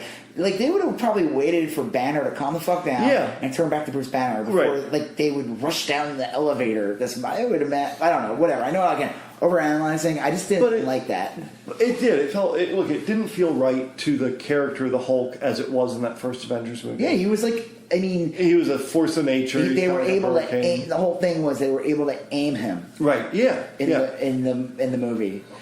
Because... Yeah. Well, but they almost needed that because the Hulk running down the stairs sets up the bit at the end where so you get characters again that did not exist yet until Winter Soldier show up. Yeah, but they exist. They existed. They pre-exist. We don't see. Well, they weren't casted. Right. Yeah. They weren't even thrown up yet. I mean, maybe they probably had Robert. But it's true. Like in Avengers, we hadn't seen Ant-Man yet, but Ant-Man was out there at that time. Well, Hank Pym was. Yeah. And you do see that. Okay, so they they have that elevator scene, which is a callback to the Civil War. Yeah. Not Civil War, Winter Soldier. Right. And Captain America, it's literally the same. It's all the same, guys. And I like that Ant-Man's on his shoulder. And he's like, these guys look like bad guys. Right. Like, they don't. They just look like bad guys. I like that he was able to point that out. Like, they don't look like SHIELD agents. They look like what I would perceive Hydra. Well, it's funny because Ant-Man, just again from a narrative standpoint, Ant-Man is us. Yeah, he is. He still is the every guy. Like, he has the access to these things, but he's not a scientist. He's crafty. He is pick locks and do all these things. He's got and he's a computer programmer. He's like a hustler. But he's not a genius. No. Like I said, he's clever. Well, he's the one who tries to explain like the rules of the quantum realm, and he doesn't understand. And he doesn't. And he's the one who's talking to Tony Stark about like how we can make sure that we don't fuck up the past. And he like starts reciting the rules of Back to the Future. Yeah, well, he says sports are. Yeah, we're not gonna. We can't touch ourselves. We can't bet on sporting events. And he's and that was like a big thing too with this movie, with the time travel. So the Hulk, like he says, you can't go back. If you go back in time, right, you could change the past, but it won't affect you because you're now technically from the past. Yeah, which I always thought. I mean, that kind of makes sense. You are you, but then again, it's like when Michael J. Fox's character goes back to the past, right, and he sees his new present, he still has the memories of his of his past. He doesn't have a different kind of time travel. But he doesn't. But they said it was all horse shit, but it almost plays in the same thing. Michael J. Fox doesn't wake up and now have new memories. He has his memories of his old reality. In this reality, who the fuck knows? Even though it is perceived well, there could be all kinds of things. That's why I always said it was horseshit. Why would he have the same girlfriend? Why would he have why would they live in the same fucking house? Too many things were changed. Yeah, not enough things were changed. Just little, like we talked about, just a couple of economic things. It was like they instead of like lower middle class, now they were like very upper middle class. Yes. But they would live in a nice. But they did get it out of the way in Endgame, where basically, like Ant-Man says, he lists all those time travel movies and Die Hard. And Die Hard. But they put it out there like, look, we know what we're getting into with this time travel stuff. And Hulk is like, all of those movies are wrong. It's something different. And he kind of gives like a vague... There's a YouTube video I watched of a guy explaining that parallel reality time travel. That's what they used. They didn't use like time travel the way we see it in the classic sense. And he said, this guy brought up that the only movie to actually use parallel time travel reality is Bill and Ted's Excellent Adventure. Oh, okay. They're the only one and supposedly that is the most scientifically accurate of something that does not exist, which is time travel. You never saw Primer, did you? That Shane Carruthers movie. It's like a super low budget. It sounds familiar. I don't think it's real good, but they used something similar. I mean, obviously, like Bill and Ted is a much better example because that people movie have seen was made like for $4 too. Right. Well. Yeah, they're not. They're really not even using time travel if you think about it. They're using. Well, they're going through a subspace quantum realm, which is like something that is barely explored in Ant-Man and the Wasp. It's mentioned in the first Ant-Man. You see a little bit in Ant-Man and the Wasp. Yeah, and then you don't see. I'm surprised you don't see it really at all in this one. They just use it as like a tunnel. Yeah, it's like a wormhole or whatever to get through time.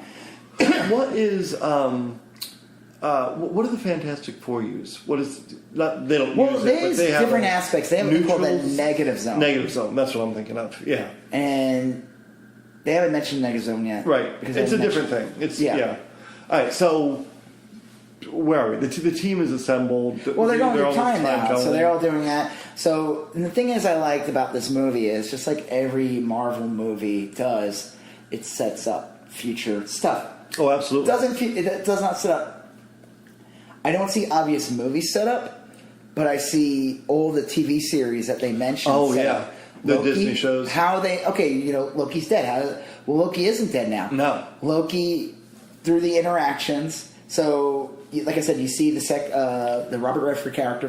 He shows up, and we as the audience know he's up to no good. Right, it's that nice dramatic Hydra leader. We don't know, as the audience we know this. They don't. They think he's just the head of S.H.I.E.L.D. Yeah. He's Nick Fury's boss. Well, the audience knows it. The characters from the future know it. Yeah. But the characters in the original Avengers movie... They had no idea. Right. But they still were hesitant in giving him the thing. Regardless, something happened. Oh, that's right. They set up a thing where Ant-Man jumps into Tony Stark to, shock his heart. And then Thor uses his hammer. Right. Wake he him didn't up. even know it was going to work. He just tried it. He just lightning. But it was enough to distract, and Ant-Man's able to kick the suitcase with the Tesseract. Tony Stark grabs it, and then what happens? The Hulk comes smashing out. Yeah. He's like, stir! He's like mad, and everyone's like, ah! as a Hulk. And again, it's just, I found that odd. Whatever. It was. It's really weird. Sure. I would have been like, hey, let's wait till the Hulk chills. Yeah, right. I don't know. Whatever. I know. Again, it's played. Yeah. That's where like one of those like moments where it's like, okay, we fucked up something now. That's like that's like something out of Back to the Future. It's like, well, now we gotta go fix this problem. Right. Well, yeah, because it sets into motion a whole new series, and like they didn't have Pym particles. They're running out of Pym particles, but it worked out. But they had to like game plan. Yeah. It gave them an excuse to go back and meet Tony Stark's I feel like the one thing I liked about the movie is that, and I guess maybe people complaining about this, that like things ran too smoothly. Maybe of them getting these stones, like they were able to get them. That's true. But at the same time, I'm like, if they did all these like, we fucked this up, we fucked that up, and it's like, yeah, but then you don't get that awesome 45-minute battle with Thanos in the end. Well, this movie in a lot of ways is almost more about like saying goodbye to these characters than it is about like a movie.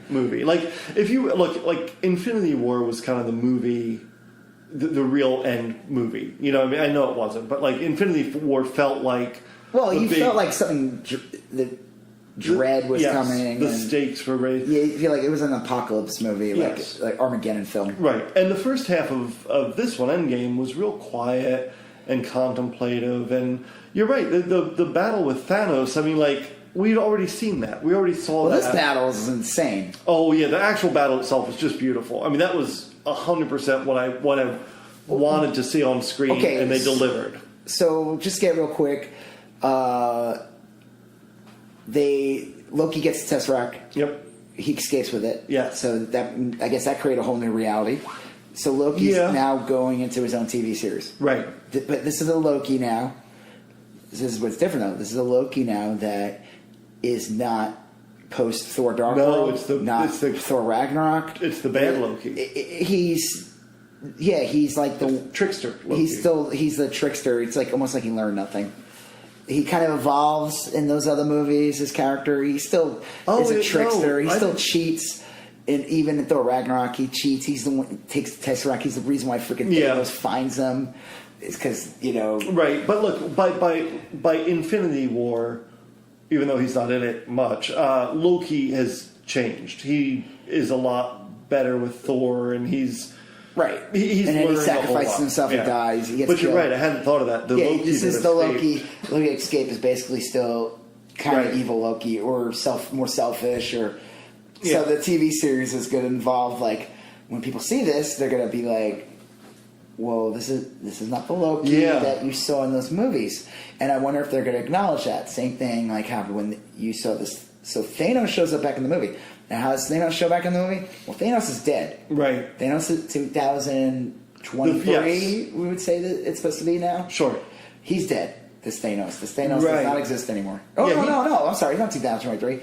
They kill him immediately, so the 5 years passes after he dies. So this is, This is Thanos. Yeah. So this Thanos is literally pre-Guardians of the Galaxy Thanos. Yes. And This is really a Thanos we've never seen.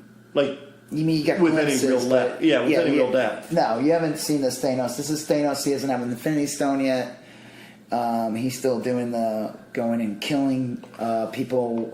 He's definitely more brutal. Yeah, they show him like with a sword. And he's got blood all over him, like just fresh from a battle. And he's pretty. I mean, he's obviously like screwed over Nebula a lot, but he's more okay with Nebula at this point. Nebula and Gamora. This version of Thanos. He's the abusive prick. This Thanos. I'm talking pre-Guardians of the Galaxy Thanos. Right. But like they're sitting there with him, like Gamora and Nebula. Yeah, but they still fear him. I mean, like he's. Yeah. But then they're able to. How are they able to get everything? They Nebula shows up on Morag. Yeah, and that's a great scene where they show Peter Quill. Right. Yeah, it's where you see him dancing in the beginning. Right. But you hear the music, so it sounds cool. Yeah. And they don't hear the music, so he just looks like a jackass. Right. Like he does singing into a creature and like dancing around like a fool. Well, it's funny because like you think of that, like I don't know. I remember being a little kid and seeing a character like Peter Quill in the movies, and thinking he's so awesome and cool, and then you try to emulate it at home, and you realize, like, wait a minute, you know. But again, it's the soundtrack. Yeah, right. You as the audience hear it and see it. They're not the audience that are there. Yeah. They see a guy listening to his headphones, dancing around like a fool. Right. It's really funny. It's funny too how like they almost like that original scene had so much Raiders of the Lost Ark to it. Yeah, because they War comment on Machine that directly. Yeah. Okay, so it's War Machine and Nebula in that scene. Yes. And War Machine, they go into a temple, and the first thing War Machine says is, "Watch out for traps." Yeah, spikes, and Nebula's like, "The fuck are you talking about?" And I almost expected when she goes up to get the stone, I almost expected her to like do an Indiana Jones where you know, like she wants to swap out. No, she was just grabs like kind of melting. Right, and then it was real sad. Nice scene where she's like, "Used to not be like this," and he says same thing, but we got to do it. It's his spine. You know, he's like a robot spine or something. Yeah, it was a real nice scene because the Nebula character I always really like, but I never think that they give her like. This movie is definitely a good movie for Nebula. It is. It really is. And you see her again though. So it's like time travel rules. Captain America fights his old self. Yep. They don't morph into a crap. What's that guy's name? Guy from Time Cop, Ron Silver. Oh yeah. Ron Silver blob. Well, because remember that young Ron Silver and older Ron Silver accidentally touch each other, and they turn into a weird paradox blob. Yeah. And no, I guess maybe that only happens to Ron Silver. Well, because you had mentioned that, and I was like, I wonder because. Not old, but like the past version of Captain America looks at the modern Captain America and thinks it's Loki. Like you, because Loki was shapeshifting there at first. I wonder if like part of it was that the older Captain America believed it was, you know what I mean? Like there was never a moment where his mind exploded because no, he knew he was fighting himself at that point, and then Nebula literally kills herself. Right. But I guess they're saying that. They can't change. So they're basically saying the rules of time travel in this movie is that it happened. There's nothing you can do about it. Yes. Well, it's inevitable, right? They're saying that there's not their present, what they are, and who they are. All they can do is create other realities. They are not. So now, basically what this movie is saying is that there's now more than one Marvel universe. Yeah. Which kind of drives me nuts because.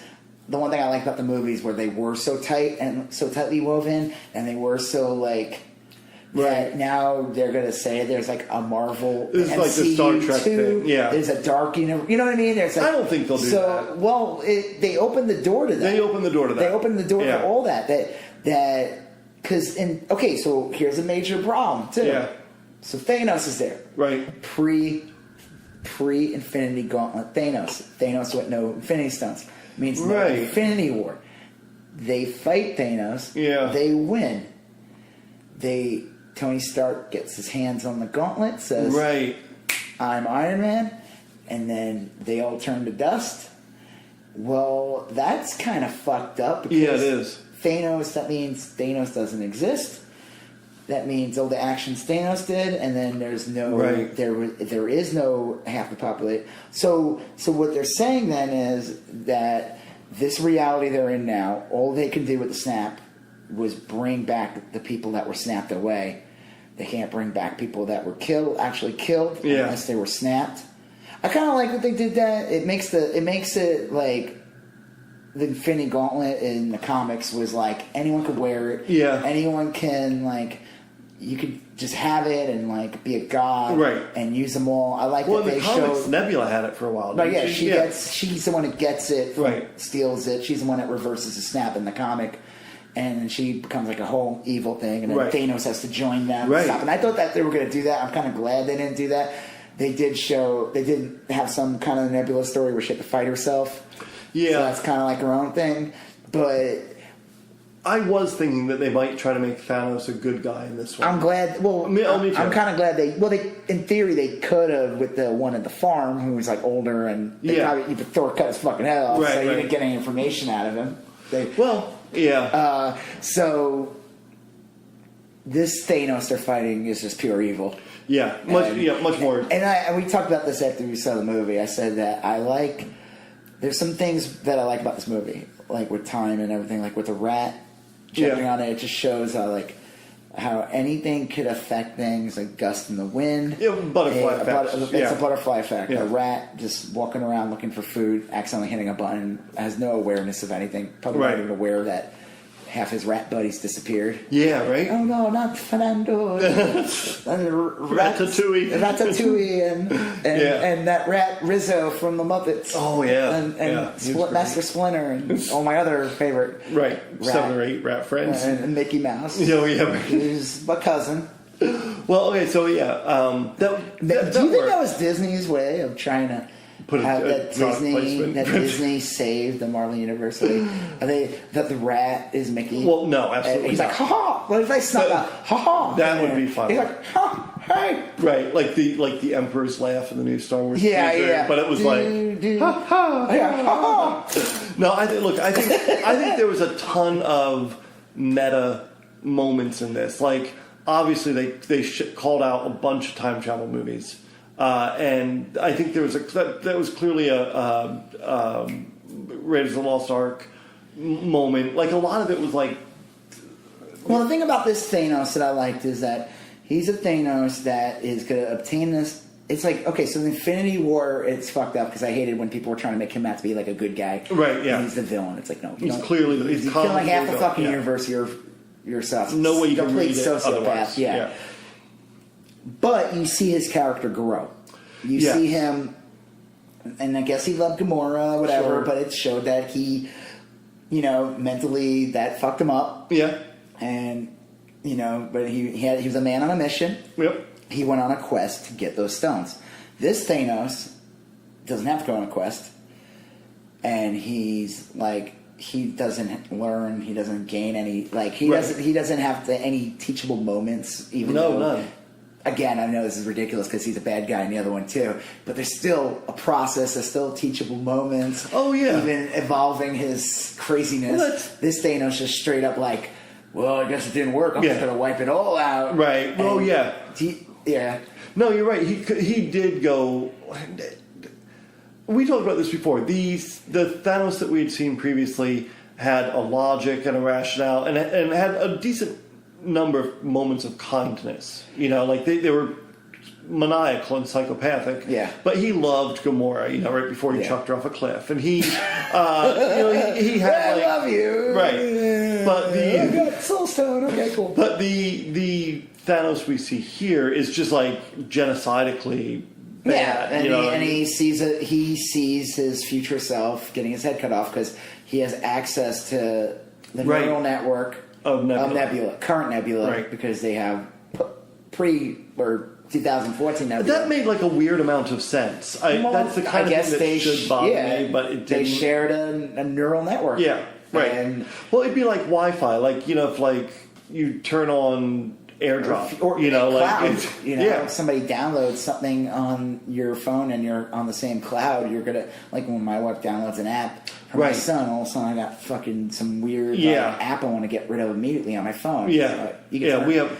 Nebula should have known to turn a cloud off. Exactly. Like, honestly, like that would have like saved a lot of trouble. Yeah. So that is the MacGuffin, I guess, in the movie. Is how this Thanos is able to show up. Is basically they use Nebula as an access point. Yeah. And they cap. So when they're about to, they get the stone. Yep. The one that Quill stole in the Beginning Greens, and. War Machine goes away, but she gets trapped there. Yes. Because her brain starts to, fry. Yeah, she just sort of freezes up. Yeah, and they capture her and they interrogate her, and that's when when Thanos realizes, an old Nebula swaps places with new Nebula. Yeah. Steals, put a little plate on her head to make her... Right. Yeah. Which, I mean, that, whatever. That worked. It was weird seeing, new Nebula. All these characters grow quite a bit, which is real nice. That's kind of what differentiates, Well, her character's just straight up villain in the first movie. Yeah. So the fact that she's like a straight up villain in the first one, and the second one she grows, and then in the third and this one she's kind of she's a good guy, mean good guy. Yeah, she's just she's not good at being a good guy. Yeah. Like there's that great scene where she and Tony Stark are playing flick football with a wrapped up sheet of paper or whatever, and she doesn't know how to have fun. Really, she's bad at it. She's bad at all. I don't. I just think Nebula's bad at being good, and that's kind of funny, it's her character. Right? You know, it's like it's what makes her interesting. You know, she's an attitude. I like her. The actress does a great job on her. I like to see more of her, you know, used and whatever. It's like almost like the one thing I like about this movie was with the Endgame and everything and how it ends. Yes. Endgame, but these characters, just like in the Marvel universe, they don't have to be glued to a specific team now. Like Nebula could be on the Avengers. Oh, or easily, yeah. She could be. You know, I want to see Rocket Raccoon hang out with the Hulk.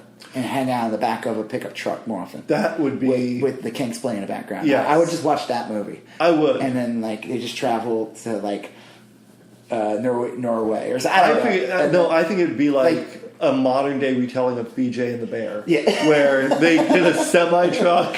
So they make a Okay, so speaking of that, yes. they make a reference about hippies, and you could tell me if I'm wrong. Yeah. Okay, so they screwed up. They don't have the Tesseract. Tony Stark's like, nope. Or was it Captain America? They knew... Oh, it was Tony Stark because Captain America was frozen. But that is the military base that Captain America goes to in Winter Soldier. Yes. Because they bring up Armin Zola. And they're figuring this out in front of Ant-Man, and they're not... They're kind of mean to Ant-Man, I thought. Well, I mean, he calls him Pissant a lot. Yeah, they're kind of mean to each other, but... Yeah, but they're like... I don't know. Tony Stark's always sarcastic. Yeah. But like everyone, anyway. But I know, they went for fucking Ant-Man. Right. He's the hero of the movie. He is. I mean, the rat. But it was like, it was his idea, and they relied on his Pym particles, and they relied on like his experiences in the quantum realm. Like, fucking show a little respect, right? Like, it's Ant-Man's. Well, I think it's the joke about Ant-Man. It's like he's the character that like. It's almost like it goes. Well, it goes back to like a skit from Saturday Night Live. Where I don't know if you've ever seen this. It's like old Saturday Night Live. It's Morris. What was his name? Oh yeah, he's the one who played Ant-Man. They even give him a part in the Ant-Man movie. That's funny. He's a much older man now, but he's Garrett Morris. He plays the taxi driver. And it was like a nice way to honor him because like he's the only person to play Ant-Man. Right. It's a skit where all the superheroes. I remember John Belushi's the Hulk and he breaks the toilet. He's like, "Oh, don't go in there." And he's the Hulk, and like it's Superman and they're totally screwing up the properties here. Right. They wouldn't be in the same universe. No. But Ant-Man shows up at the party and they make jokes and they make fun of him. So it's like almost like this like. They kind of, this obscure skit from Saturday Night Live somehow is used as the model of how Ant-Man should be treated in the Marvel Universe. Well, it's funny because I feel like Ant-Man, like in the DC universe, like Aquaman now is like a good property and they treat him well. And back then he was like, go talk to the fishes guy. Exactly. Oh, speaking of which, so when they showed, speaking of Aquaman, my son went, he said Aquaman. Because it looked like his hair. I mean, he looked like a fat Aquaman. Well, and that village, New Asgard, looked like the village where Bruce Wayne found Aquaman in Justice League. Yeah, right. I thought it's funny you said that because I thought, I mean, just for a fleeting second, I saw the pickup and they're going. It's like New Asgard, drive slowly. Yeah, why is Aquaman in this movie? Well, I was like, they're gonna go pick up Aquaman, but like I was like, no, not Aquaman. I meant to think Thor. But when my son said that, and I hate to say that to him a couple times, like. Right. No, that's Thor. You're crossing the streams. Dude, you're destroying the... No. Can't have complete fabric of reality. Right. So they go back to the 70s, and that's where Tony Stark has a heart moment with his dad. Yeah. He calls himself Howard Potts. Which is funny. Well, Pepper Potts. Right. And I guess his father's talking about him being born. About to be born, so he's not even born yet. Right. It's a nice kind of poignant moment, especially knowing that Iron Man has a kid. Well, he gets to be with his dad too. He never had his dad like his whole life. Like his dad was always kind of like too busy at work. But then his dad says something to him, which I feel like leads to the sacrifices he makes later on in the movie. Because he says something about like about doing he said something about doing good for your country. Then he says something to him about like putting his own self-interest in front of being good. Like he wishes he. Oh, that's it. Because they were talking about difference between boys and girls. And he felt like, he said that he had a daughter, and he's like, well, I'm going to have a son. And I don't know. He said something about like putting that even though he might have done good in his life, Howard Stark really just put his own like gains, and his own success and whatever in front of what was good, and it's like it's like a good teachable moment for Tony to be like, he's gonna have to like sacrifice himself, which goes back to Doctor Strange basically telling him he can't tell him what he's gonna do. They did a great job of that. Yeah. Stephen Strange seeing the future and being cagey about it. And why he made... And I knew this, too. I was like, of course he's like, no, you can't let him die. Right. I can't stop Thanos. And of course, this Thanos is more honorable.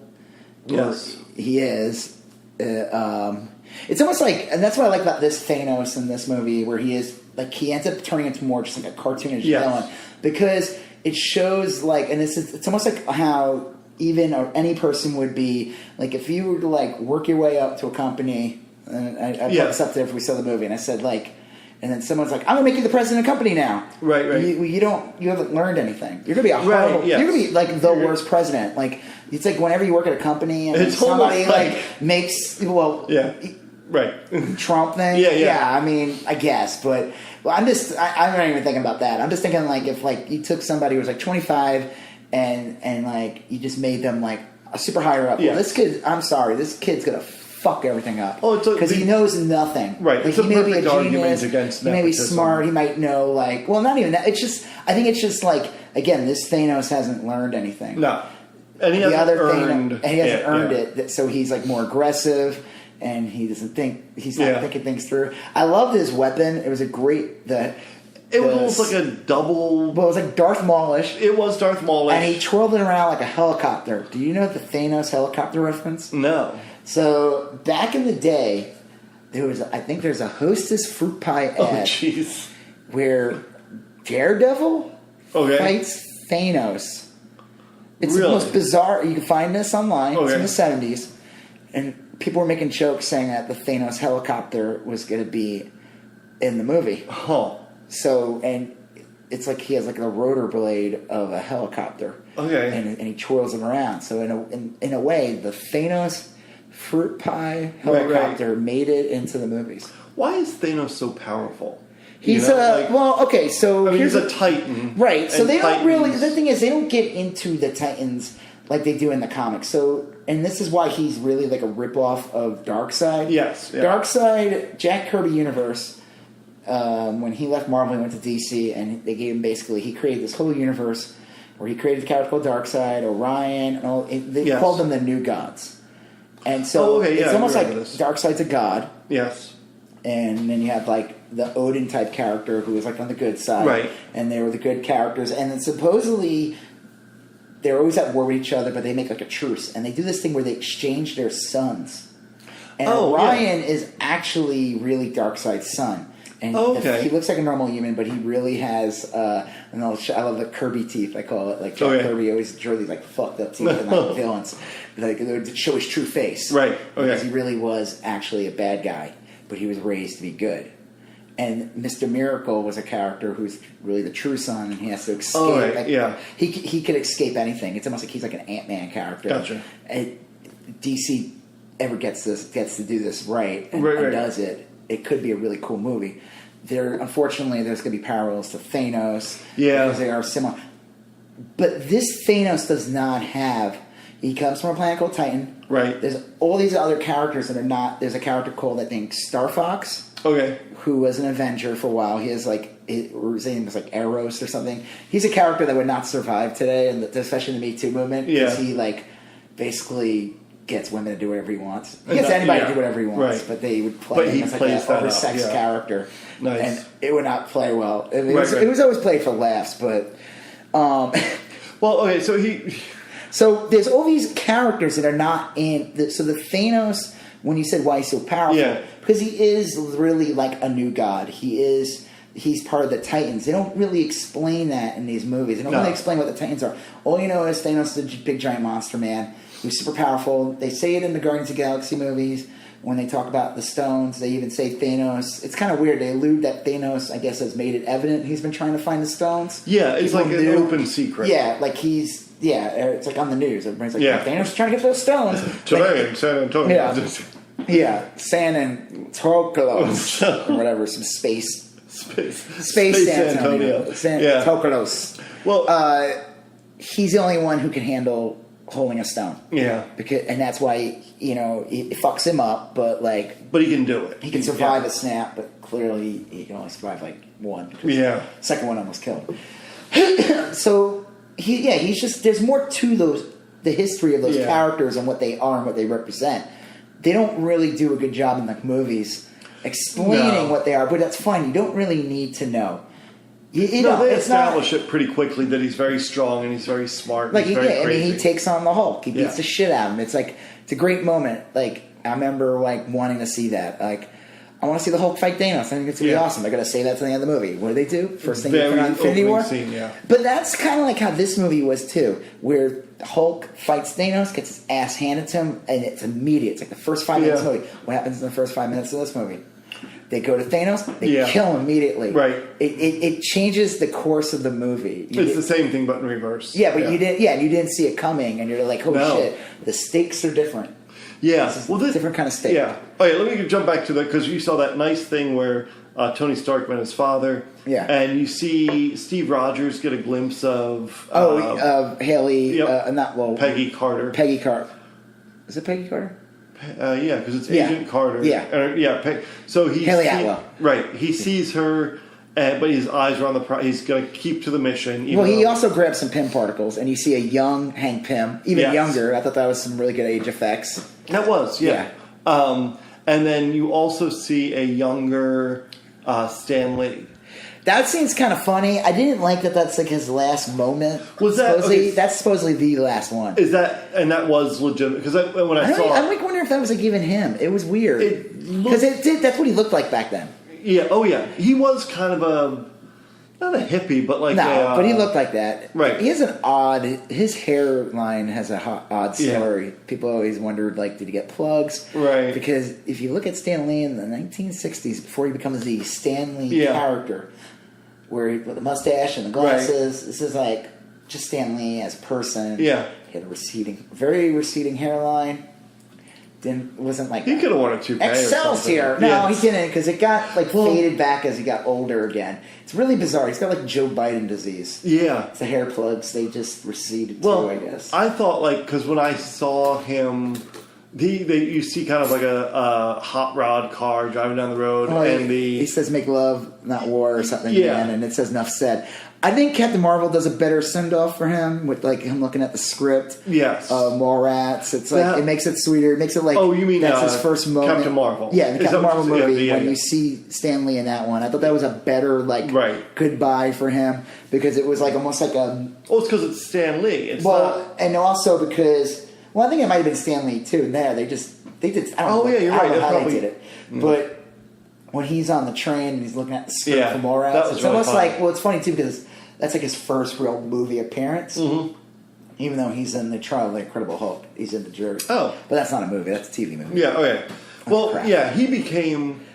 So I thought that was a sweet little back to the where it all started, right? And it leads to all the Marvel movies that he was in after that. Well, it's funny because he did become a character, not a character. Well, the Onion. I remember when he died. The Onion had a headline that says, "The man who played the character Stan Lee died today." Right? Yeah. And I'm well, not a knock on him. I'm sure people will get pissed about this. That is true. Oh yeah, that was a character. Right. That wasn't. Yes. I mean, was it him? Yeah, kind of. But that's being a spokesperson, an actor. Yeah. He was it's like a Carney Barker. Exactly. I mean, did he create all these characters? No. He faced tons of litigations. There's, it took many years for him to finally say, I made this with Jack Kirby. I made this with Steve Ditko. I made this with that. But he took a lot of the credit. It was kind of weird. I don't know. Stan Lee is a human being with good and bad and whatever. But then the character. But it's a character, and I think people forget that he is treated like a character. And it's fine. I'm not trying to shit on it. I was I upset when he died? I mean, I wasn't because the man was 100 years old. He lived a full life. If he was killed at 70, 55, yes, I'd be oh my god, this is horrible. But no, look, I think it was sad in the sense that he gave. So I mean, my childhood, my adulthood wouldn't be what it is. And if he didn't create, here's the thing too, people that I don't understand. If he didn't, let's say he didn't create those characters. Well, guess what? He sold them. Right. Yeah. He sold them. You could create shit all day, But if you don't sell them, no one, we wouldn't have a Marvel movie or anything. Yeah. We wouldn't be seeing any of these fucking movies. People in their garage right now cranking out like great artwork and books. Music and guess what? But if you don't have the access to get it out there and do that, no one's ever gonna fucking see it. There's like, you know what you'll be? You'll be like that. You know, you ever heard of this artist? He's a folk artist. He's considered a folk artist. I forgot his name. Howard Finster. Was it Howard Finster? It's a guy. Okay, so it's this guy who was like, they think he was like a shut-in. Okay.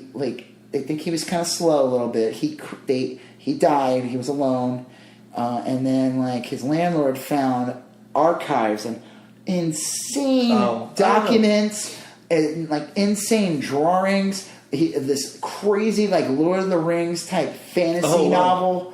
And with all kinds of paintings. He was not an educated artist. He was not educated anyway. Not classically trained or anything. But he came up with ways of doing things that no one's seen. Like he would create art. He must have had a something to project things on the screen. And he would cool. And he had like this 5,000 page book. It's totally insane about these like little girls fighting this army. But like they think that he didn't understand women or something because all the little girls had dicks. It was really no. This is like an insane. I gotta get this. I gotta get this. It made a lot of sense. I thought were you taken back by? Well, the little girls with dicks part like threw me for a loop. Yeah, I did too. It's a hard thing to get over. Yeah. Well, anyway, I see what you said. So his name was Henry Darger. And there's a great documentary. You should look it up. It's called Realms of the Unreal. Okay. And is it a recent movie? Or? It came out like I would say. Probably 10 years ago, the documentary. It's a great documentary. They do they recreate the stories and they do some effects. So like they take the artwork, right? Because they don't really have much on him. They only had like one photograph of the man. I mean, the man was like a recluse. He worked at a hospital. He was a custodian. He wasn't Stan Lee. It's like it was found later, and the man like lived. He probably wouldn't even grasp the success. Right, yeah. There's people making truckloads of money off his artwork. Oh, yeah, sure. You know, after he's dead and the story's there, but he didn't get to enjoy it. It's like, you know... Yeah, that's a shame.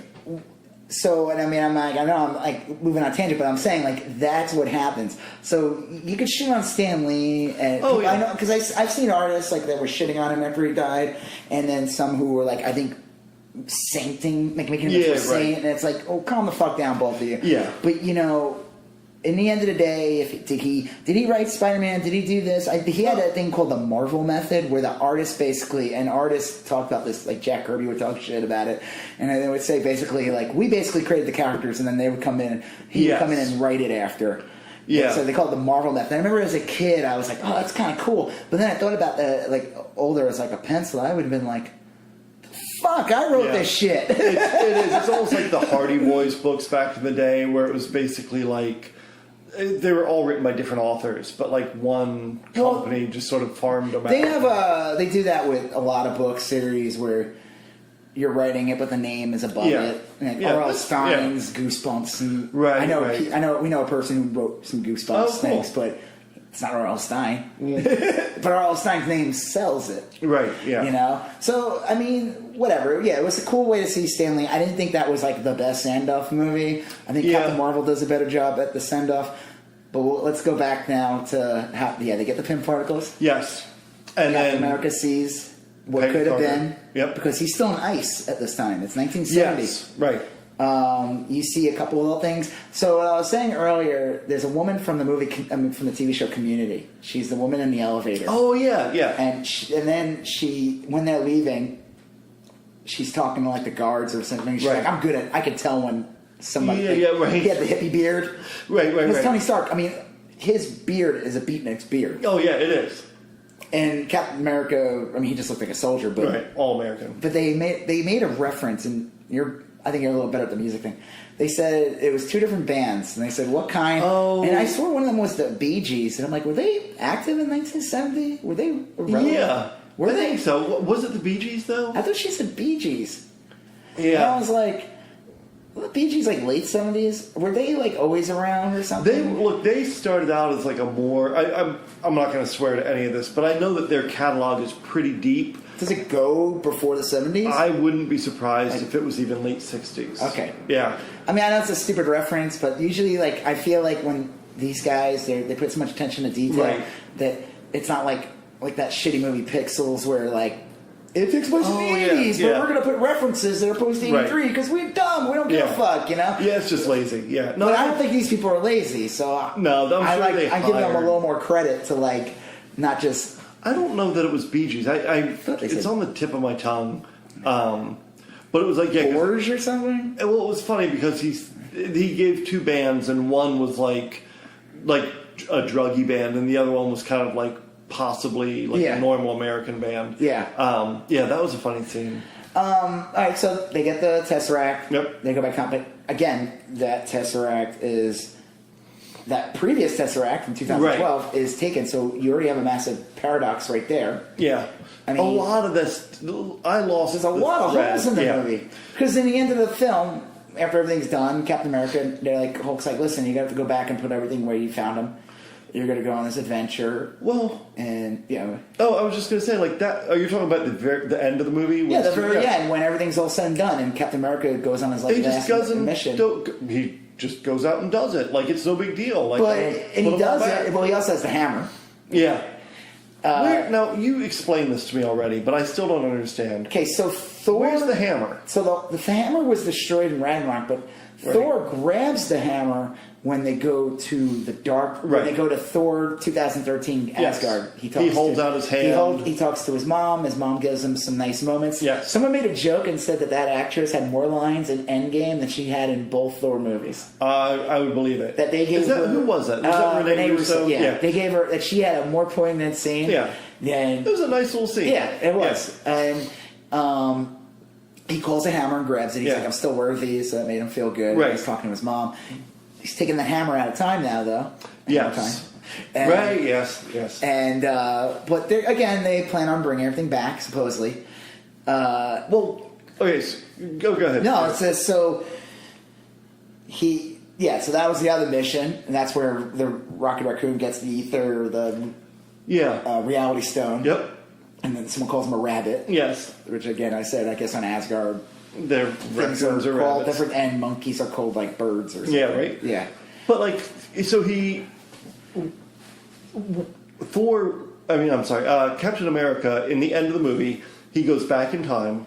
Well, we'll just get to that. Okay. So they got all the stones, they got everything. They're all arguing who's going to do it, and they're building a gauntlet. Right, like an Iron Man My gauntlet. favorite scene is when Thor is just like...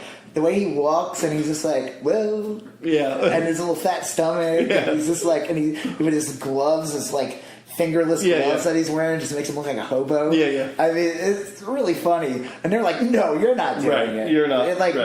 You're not like in the right state of mind. Like, the Hulk's like, I'm going to be the one who does it. And I like that. I like that Hulk was the one that did it. Yeah.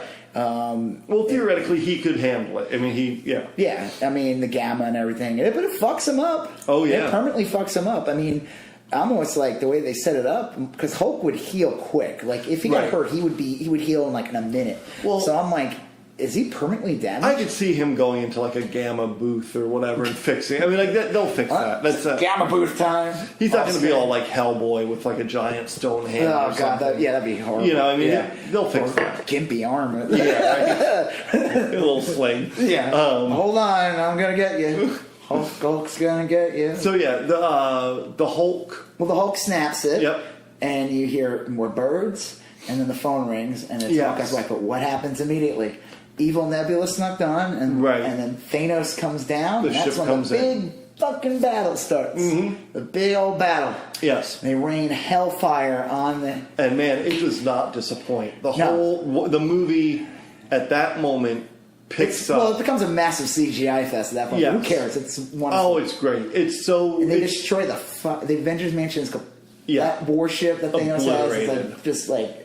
wipes out the mansion and whatever the base. Yeah. I like there's a cool reference where the Hulk is holding up. That's from Secret Wars. Oh, okay. Yeah. It's a famous cover, Secret Wars #4. It's one of my you first can tell they were really putting a lot of effort into making that scene. You know, when I was a kid, that's like one of the first comics I ever got. Oh, that's funny. It's the Hulk, because in Secret Wars, he's smart in Secret Wars. He's still smart Hulk. He's not. This is like But he says, like, I'm starting to feel like I'm losing it. Because I told you in the whole comic when it was, like, he's a professor and he's changing into the rage monster. Yes. This was, like, in between. All right. It's kind of cool. So, yeah, he's holding it up with all his might. So that was a nice reference. I'm glad they did that. But this Hulk only has one good arm to do it with. So but he's doing it, you know? There's a little whole, like... War Machine has this like amazing suit all of a sudden. I guess they found it. Yeah. I don't know. Okay. Well, okay. So the movie really picks up at this point. Not that it was dragging before, but it was like. And that's when Thanos showed up with his helicopter blade. Yeah. And they had that big fight. And then what does Thor do? Turns into that fucking cool like. Yes, the god of lightning. Fat monster. Yeah. Like fat Norse god. Like he turns like almost like his dad. He turns into like Odin in a way. Well, all the heroes go after Thanos with everything they got. Well, just the three first. Yeah, well, yes, right. But yeah, they don't know yet. But like the characters there, it's they're still trying to. Those guys are trapped in the building. Yes. Hulk, Iron Man, Thor, the ones that were out. Yep. We forgot to talk about Black Widow being dead. Oh yeah, that was Well, look, and they went way out of their way to saying it was permanent, right? Like, well, there's a theory. Okay, what's the theory? That. And someone brought this up, that she probably is in the Soul Stone. Okay, perfect sense. Just like Gamora would be. That is a theory, that she could be in the Soul Stone. They are making a Black Widow movie, so I have no idea what they're going to do. I've always thought the Black Widow movie was going to be a period piece. I want it now. I don't want these. I can't stand prequels. Yeah, I think it's going to be a... I can't watch a movie knowing that she's dead. Like I think it's like the stakes are less.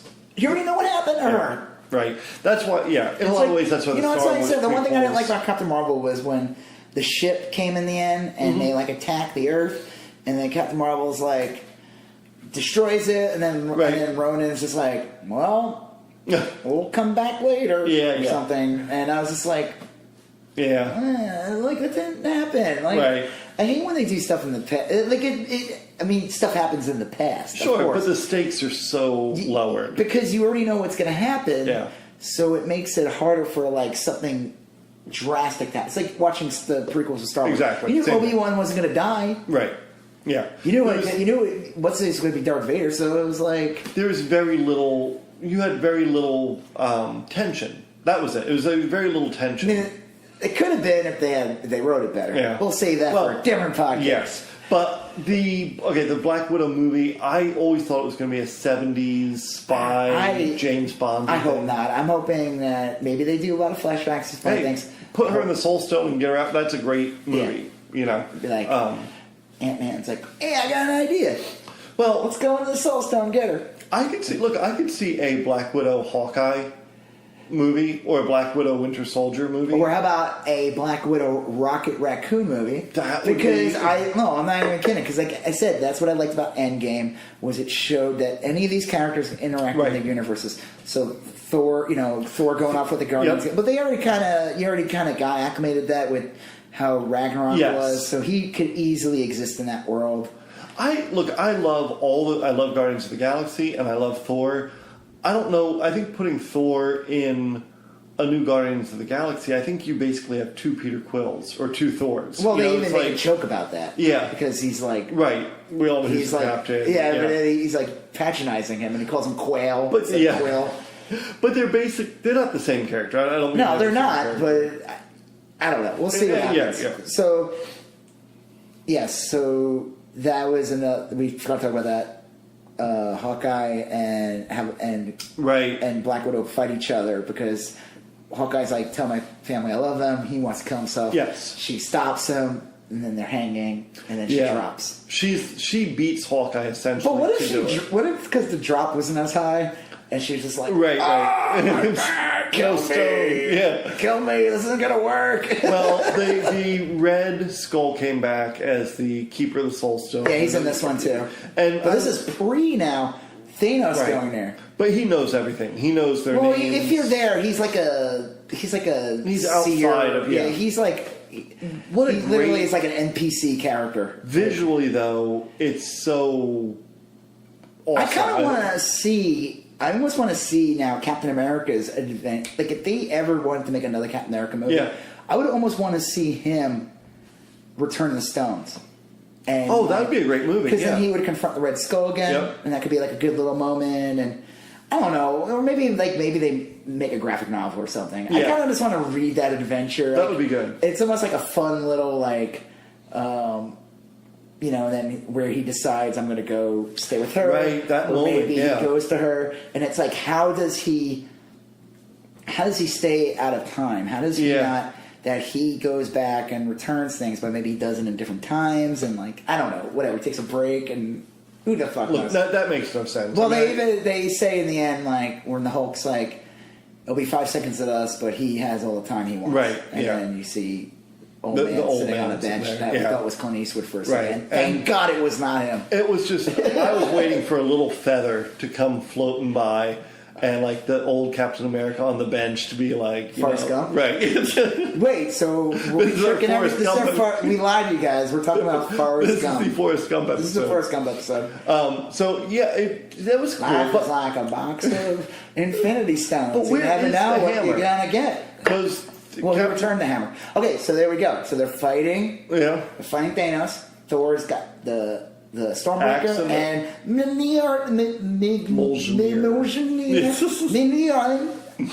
Well, he has a hammer, big hammer, and so in this new reality, Thor never lost it. No, I guess they're gonna have to return it. Yeah, because he took it from time, but that's why Captain America in the end had the hammer in his hand. Yeah. Well, I'm sure having the hammer would help him, but he has to return the hammer too. He can't. Right. He has to have that hammer because they said basically what they're saying is it's almost like I guess in theory they could just be because they are in a different reality they could be fuck them, fuck that reality. Right. So it's almost like they're doing according to the Hulk and all that, they're creating new realities, but I guess they're being nice by returning everything so those realities don't turn into chaos. Yes. But I guess in theory, if those realities turn into chaos, that can almost open the door of that reality coming into your reality and being we're evil, you fucked us up. That's how the Hulk got the stone from the Ancient One, is the Hulk swore, hey, look, we're gonna make this right. Well, and she knew it, too. Yeah. She knew it because she trusted the new Doctor Strange. And, right. I don't know. Maybe, right. So, it's a huge fight. Thor fights. Thor loses one of his or he's getting his ass kicked. Yes. And then what happens? What does Captain America do? Captain America wields the hammer. So there's a theory behind that. I've heard. Okay. So in Avengers 2, when they're doing a little after party, and they're about to grab the hammer, and it's a great scene. Captain America trying, and it budges. It's a drop, and Thor's just right. He's ooh. The theory is, and do you have one? Well, I read one. Why it's not now? my own. The theory I read. Oh, it's not mine either. I saw a video or something. Well, that I love is that Captain America could have lifted it right up. Captain America at that moment in Avengers 2 was I can totally pick this up, but he looks over and sees Thor a little shook. Yeah. And Captain America's I don't need to do anything. See, that's I don't. The one I saw, which I think actually makes sense, is that. Because this is, remember, this is after Civil War. Okay. This is, he knew that Winter Soldier killed Howard Stark, Tony Stark's dad. Oh. And he didn't tell him. So by keeping a lie, it made him not worthy to have the hammer just yet. Oh, okay. So in Civil War, when he reveals... When Tony Stark's nowhere and they make up and everything's better now he's worthy. He does because they've done the stories and I don't know ancient Norse. I only know Thor the comic, but the original origin of Thor was that Odin wanted to make Thor humble. Yes, so he sends him down to Earth and he also makes him take the form of a crippled man. Blake, which he doesn't do in the movie. Right, they do a little Easter egg in the first Thor movie where. He wears a badge and disguise. It says Donald Blake, but he never takes on. They would have hired a totally different actor. Yeah. Much shorter, or just not Chris Hemsworth. Would have been an average human or something. Yes. And they didn't do that, which is fine because they kind of dropped that in the late '60s. They stopped doing that whole Donald Blake thing. I'm pretty sure, or maybe it went further. I think it might went to the 80s, but I think they started downplaying the whole. I remember this now. Yeah, his secret identity, Don Blake. Right. And he would walk around with a cane, which they alluded to, or the umbrella, or the cane. I think it was the umbrella. they alluded to that in Ragnarok, where he doesn't walk around with a hammer; he walks around with a disguise, which is the umbrella. Yeah. So I like that they kind of threw that in there. That's from the comic. Right. So he would tap the umbrella down, and then he would turn to Thor. I remember this now. Yeah. I had forgotten all about that. So the theory is that Captain America wasn't worthy yet. He could budget. It was there.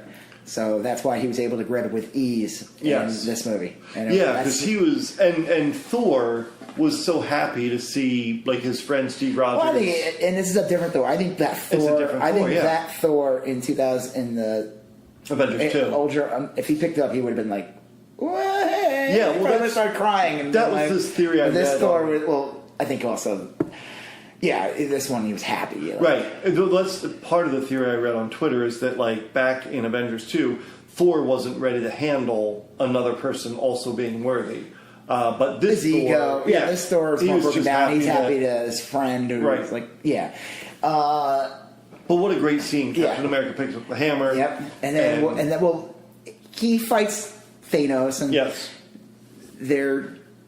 he's kicking the shit out of them. Yeah. And he basically destroys Captain America's shield. But I like when Captain America like tightens that shield regardless. Like buckles it, and it's like even though it's like a half a shield. Right.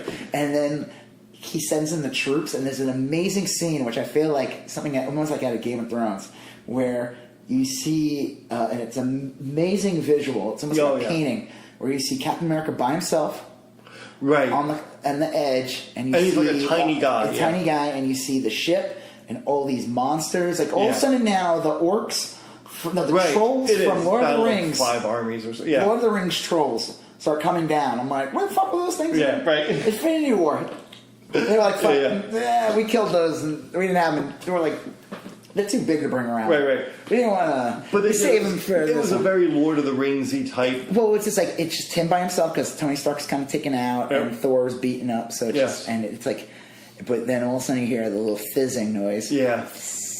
Right. And the little circles. Yeah. And Black Panther comes through. Right. He's the first one that comes through. And then all of a sudden, everyone's back. Oh, man. Everyone's back. And we all start crying. I'm starting to cry right now. Well, and when Spider-Man comes swinging in, everyone I can't separate fantasy from reality. Well, man, if you had told me as a little kid that I'd eventually see this in a theater. Oh, this is why we're permanently children. Yeah.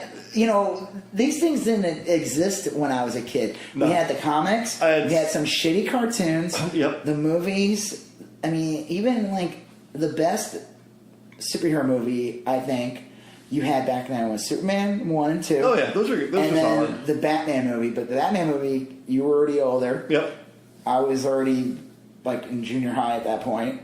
Yeah. And we weren't we didn't grow up. The only thing we really had that was like a space spectacle was Star Wars. Yeah. Like a true, really good space spectacle. Yeah. But man, this scene was just like everything. It's like someone pinned me down and said like, give me the top 100 things you'd want to see in a scene. This was like that list. And it was all those characters. And the thing is, the reason why it worked too, because it's like there's a funny line between Doctor Strange and Wong where I think Doctor Strange goes, "That's it," and Wong's like, "You want more?" Yeah, right. Which is also like a funny little because everybody thought like the Fantastic Four was going to show up, X-Men was going to show up. I'd be like, listen, this would have been like you got all the Asgardians, you got the freaking armies of Wakanda, right? You got the Valkyries, you got all the sorcerers back, like you got. Spider-Man, fucking all the superheroes are back. The Guardians are back. Yep. I like the little. I keep forgetting her name. What the antennas? Oh yeah, I know. She walks in, she's just like, what the fuck she gonna do? They make a joke about that in my favorite character. In the movie. They don't remember her name. Remember, he's like Bug Girl or something. Yeah, god damn it. It's an insect type name. Yeah. It's not Mothra, but it's like sure, we'll call her Mothra. Yeah. Okay. But yeah, she's adorable and Drax is there. Everybody's there now. Yeah. And then what does Captain America say? Avengers assemble. And I'm like, right. And the good thing we both brought extra pants. Right? We brought extra pans yes. to this movie. It was. I brought a whole laundry basket full of extra pans. Right. It was, but I remember watching that in the theater, and like my cheeks hurting because I was smiling like so big. It was. And the thing is, like, I remember I kind of ruined some of those scenes a little bit because, like, I told you, like, some of them leaked on Instagram. If you look more on hashtags, so like I saw like a visual, but again, it's like shitty. Yeah. It didn't ruin it for me. No, I was glad. I knew that Captain America was going to wield the hammer because I accidentally saw it. Yeah, and that was fine. But again, it's like you still need the setup, you need the context, you need what it leads up to. And you want to see it. And that moment where everybody walks through and he says Avengers Assemble, and you're just like, so pitch perfect. I could have seen the only one that would have. Scarlet Witch too. Yeah, I like when she says to Thanos, like. He's like, he did to me at Thanos, like, I don't know who the fuck you are. It's like, it's not an insult. He literally doesn't know who she is. Look, I've killed a lot of people. Like, I don't know you. Like, bitch, like, what the fuck?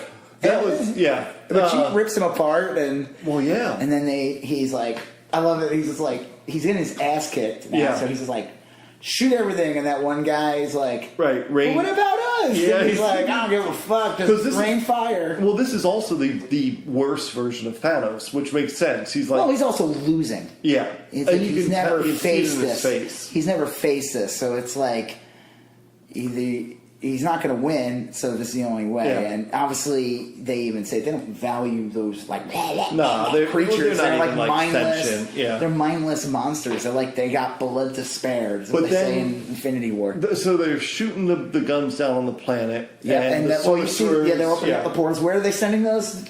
Who knows? That'd be great if it was like just people like just walking and all stuff. Probably Thanos' garden. He's like, no, I mean like, it's like some random place in Kansas. Like everyone, like, what the fuck? A bunch of penguins. Like, Wong's picking places they hate. Well, then out of nowhere, because then it doesn't look like the tide is turning, but you're like, okay, we've gone from Thanos getting his ass kicked to what looks like it raining fire, and he's gonna get. Well, he also was getting. He's about to. Because they're trying to get it. Spider-Man has it. I like when he goes death mode on his suit, and he's just. Well, that's a great scene because I usually hate scenes like that, but the gauntlet keeps skittering away and a character and they. But he's actually taken right from the Justice League movie. Oh, okay. When they're they're trying to get the mother box. That's right. Yeah. It's literally It's right from it. But it's like a game of rugby. So, and then out of nowhere, the guns start going up. Who's back? And they start pointing. And honestly, if anyone saw that, the people were probably like, oh my god, fucking Galactus is going to show up or something. Captain Marvel, who has not been in the fucking movie at all. No, really just... She's been... It's 2 hours. She's not been in the movie. Yeah. And it's a shame because she had... it quickly had, pretty good chemistry with Thor... She was like a fun character. She kind of gave it back to... They did the whole off-world thing, and then you never saw her again. I mean, I'm okay, because this I think if they had her in the time heist, she's too powerful to be in that. Right. It would... I don't know. Well, and they've already kind of I don't know, I get the feeling that if they proposed the time heist to Captain Marvel, she'd be like, this is dumb. Let's show me where to shoot something. Yeah. But anyway, so... I'll just blow it up. She flies through the ship and destroys the ship. And Thanos like, my car. Right. But then they come down, and there's a scene which I think will be controversial with some, where it's the female. It's Captain. Well, Spider-Man's there. He's like because he's holding onto the glove. Yes. And he's like, ooh, and then Captain Marvel, and then Iron Man, hi, Peter Parker. I'm Carol Danvers or whatever, and then all of a sudden, all the women show up. It's a scene where it just happens to get all the women Marvel characters together. Valkyrie, Pepper Potts. Pepper Potts slams down. She's in her Iron Man outfit or rescue. I think it's in the comics. That's what it's called. But I just know that, in 2 or 3 weeks, when it's okay to spoil things, 5,000 videos of why Marvel is ruining its SJW. I will say this: the scene's fine. I don't care, and it's cool, and I just they're facing all the monsters, or the maggot chuds, and they're like. It just seemed it was a weird scene. Look, I there's a politician I follow. Brianna Wu. Who they're going to say Donald Trump. No. She's like big in the industry with like comics and tech and stuff. I mean, she's like But she's a politician? She became a politician and ran for office in Massachusetts. Okay. Didn't win, and she's running again. Okay. And she's like she triggers a lot of like dudes that live in their parents' basement or something. But she was saying like, I wish she was glad that some girls were in there or some women were in there, but like the Avengers should have had more of that to begin with. And I was like, I think it's just like a little. And then you told me that you thought that scene was great. I said it's fine. I think it's a little too late. I'm like, I don't understand. Like you got 22 movies in, and your first female-driven movie comes out a month before your last movie. I'm like, you couldn't get a Black Widow movie out. Everyone wanted a Black Widow movie. Well, I mean, here's the thing, though. She is in Captain America: Winter Soldier. She's a main character in that. She is, but it's not her movie. It's still Captain America. Yeah, she's still there to serve the plot of Captain America. Right. She's not there as the. She's not a protagonist. Yeah, and I think they had their opportunities. I think the reality is that Marvel, I'm like, they didn't have the access to the X-Men. They don't have right. They don't. It's kind of hard to say, and I'm sure people will be like, "What about Elektra? What about that?" I'm like, well, Elektra, I don't think is going to carry a movie. She already had a movie and it was horrible. Problem is there's been a lot of but they just weren't done well. Everyone always brings up something, and it always drives me nuts when a movie bombs or a character bombs. I would say the same thing, even we would work on T-shirts, or I would say, let's do a character of this, and it'd be like my old job, and I'd be like, or one of my jobs, it'd be like a character, and they had a failure with it, and I'm like, well, you did the wrong one. You didn't do it right. If you did it this way, it would have been, maybe it would have done well.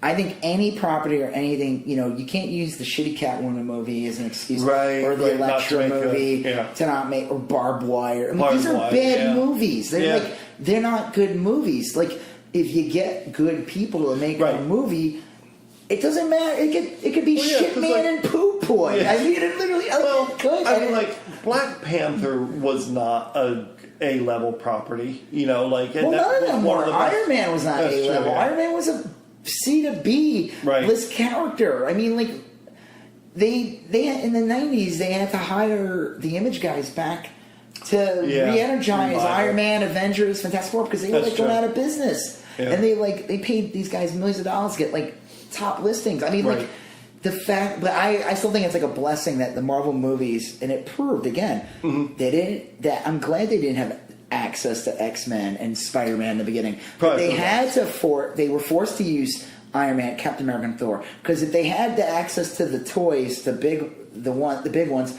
it would just be Wolverine. Yeah, and I've actually dealt with this in licensing, and I think there's it's almost good that Marvel had the rights to their own properties, because we would deal with licensors all the time, and they would always tell us stuff like, "Hey, why don't you do this weird character or something? We're trying to push him." And we'd be like, "Yeah, but we're just going to sell this character as this character sells." Yeah, and we're paying. And the problem is you're dealing with a company that has to pay a licensing fee to use the character. Right. So they're going to go with the safer bet.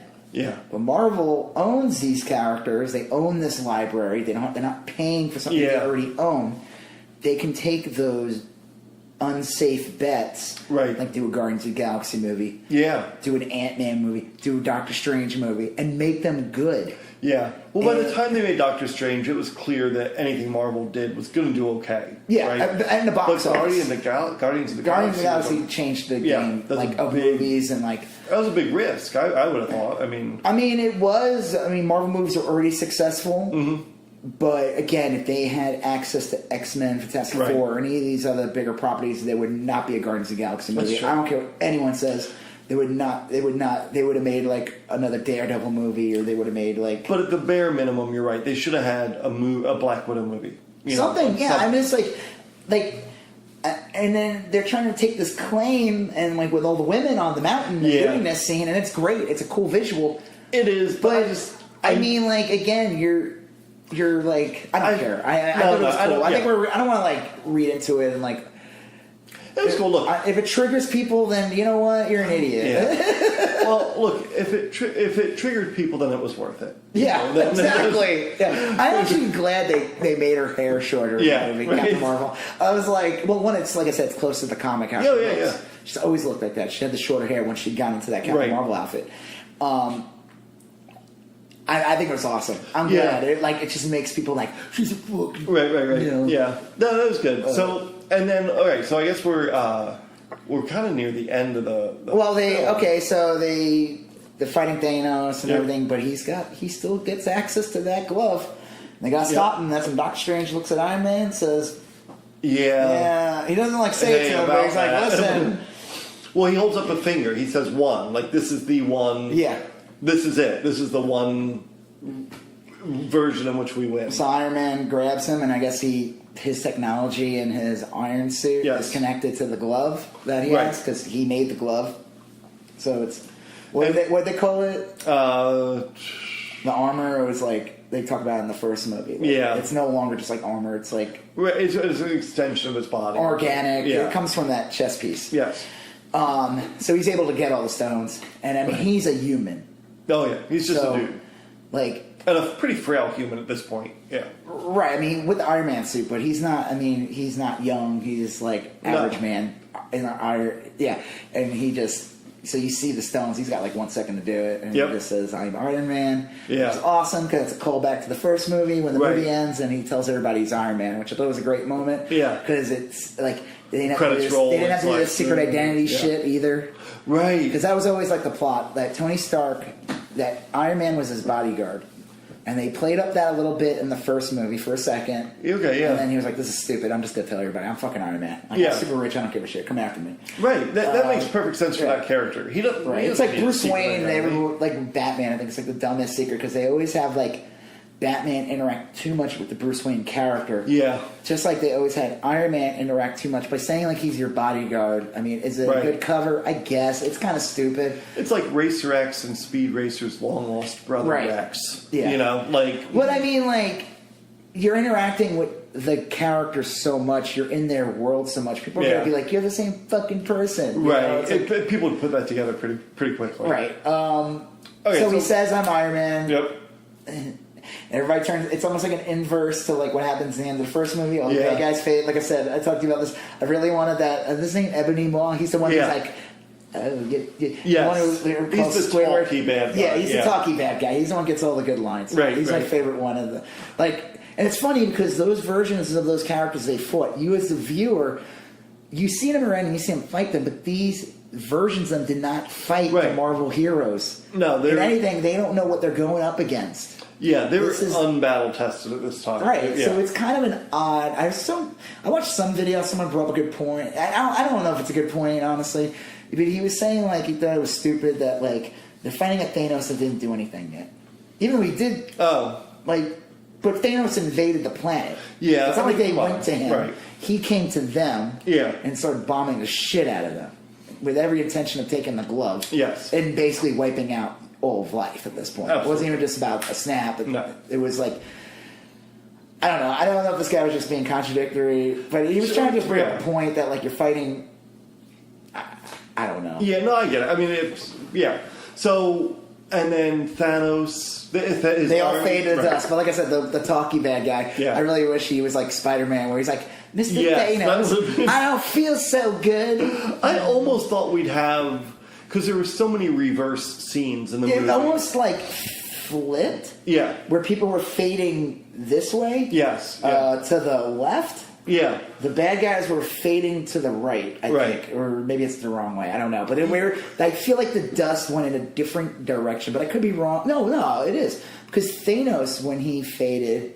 He faded to our right. Yeah. Yeah. And I think all the other... I'll bet you're right. I don't know. I'm thinking about that. Might have been... I could be wrong. That might have just been the way the screens were shot. But that would have been kind of interesting because it's the bad guys. And, right. But again, massive...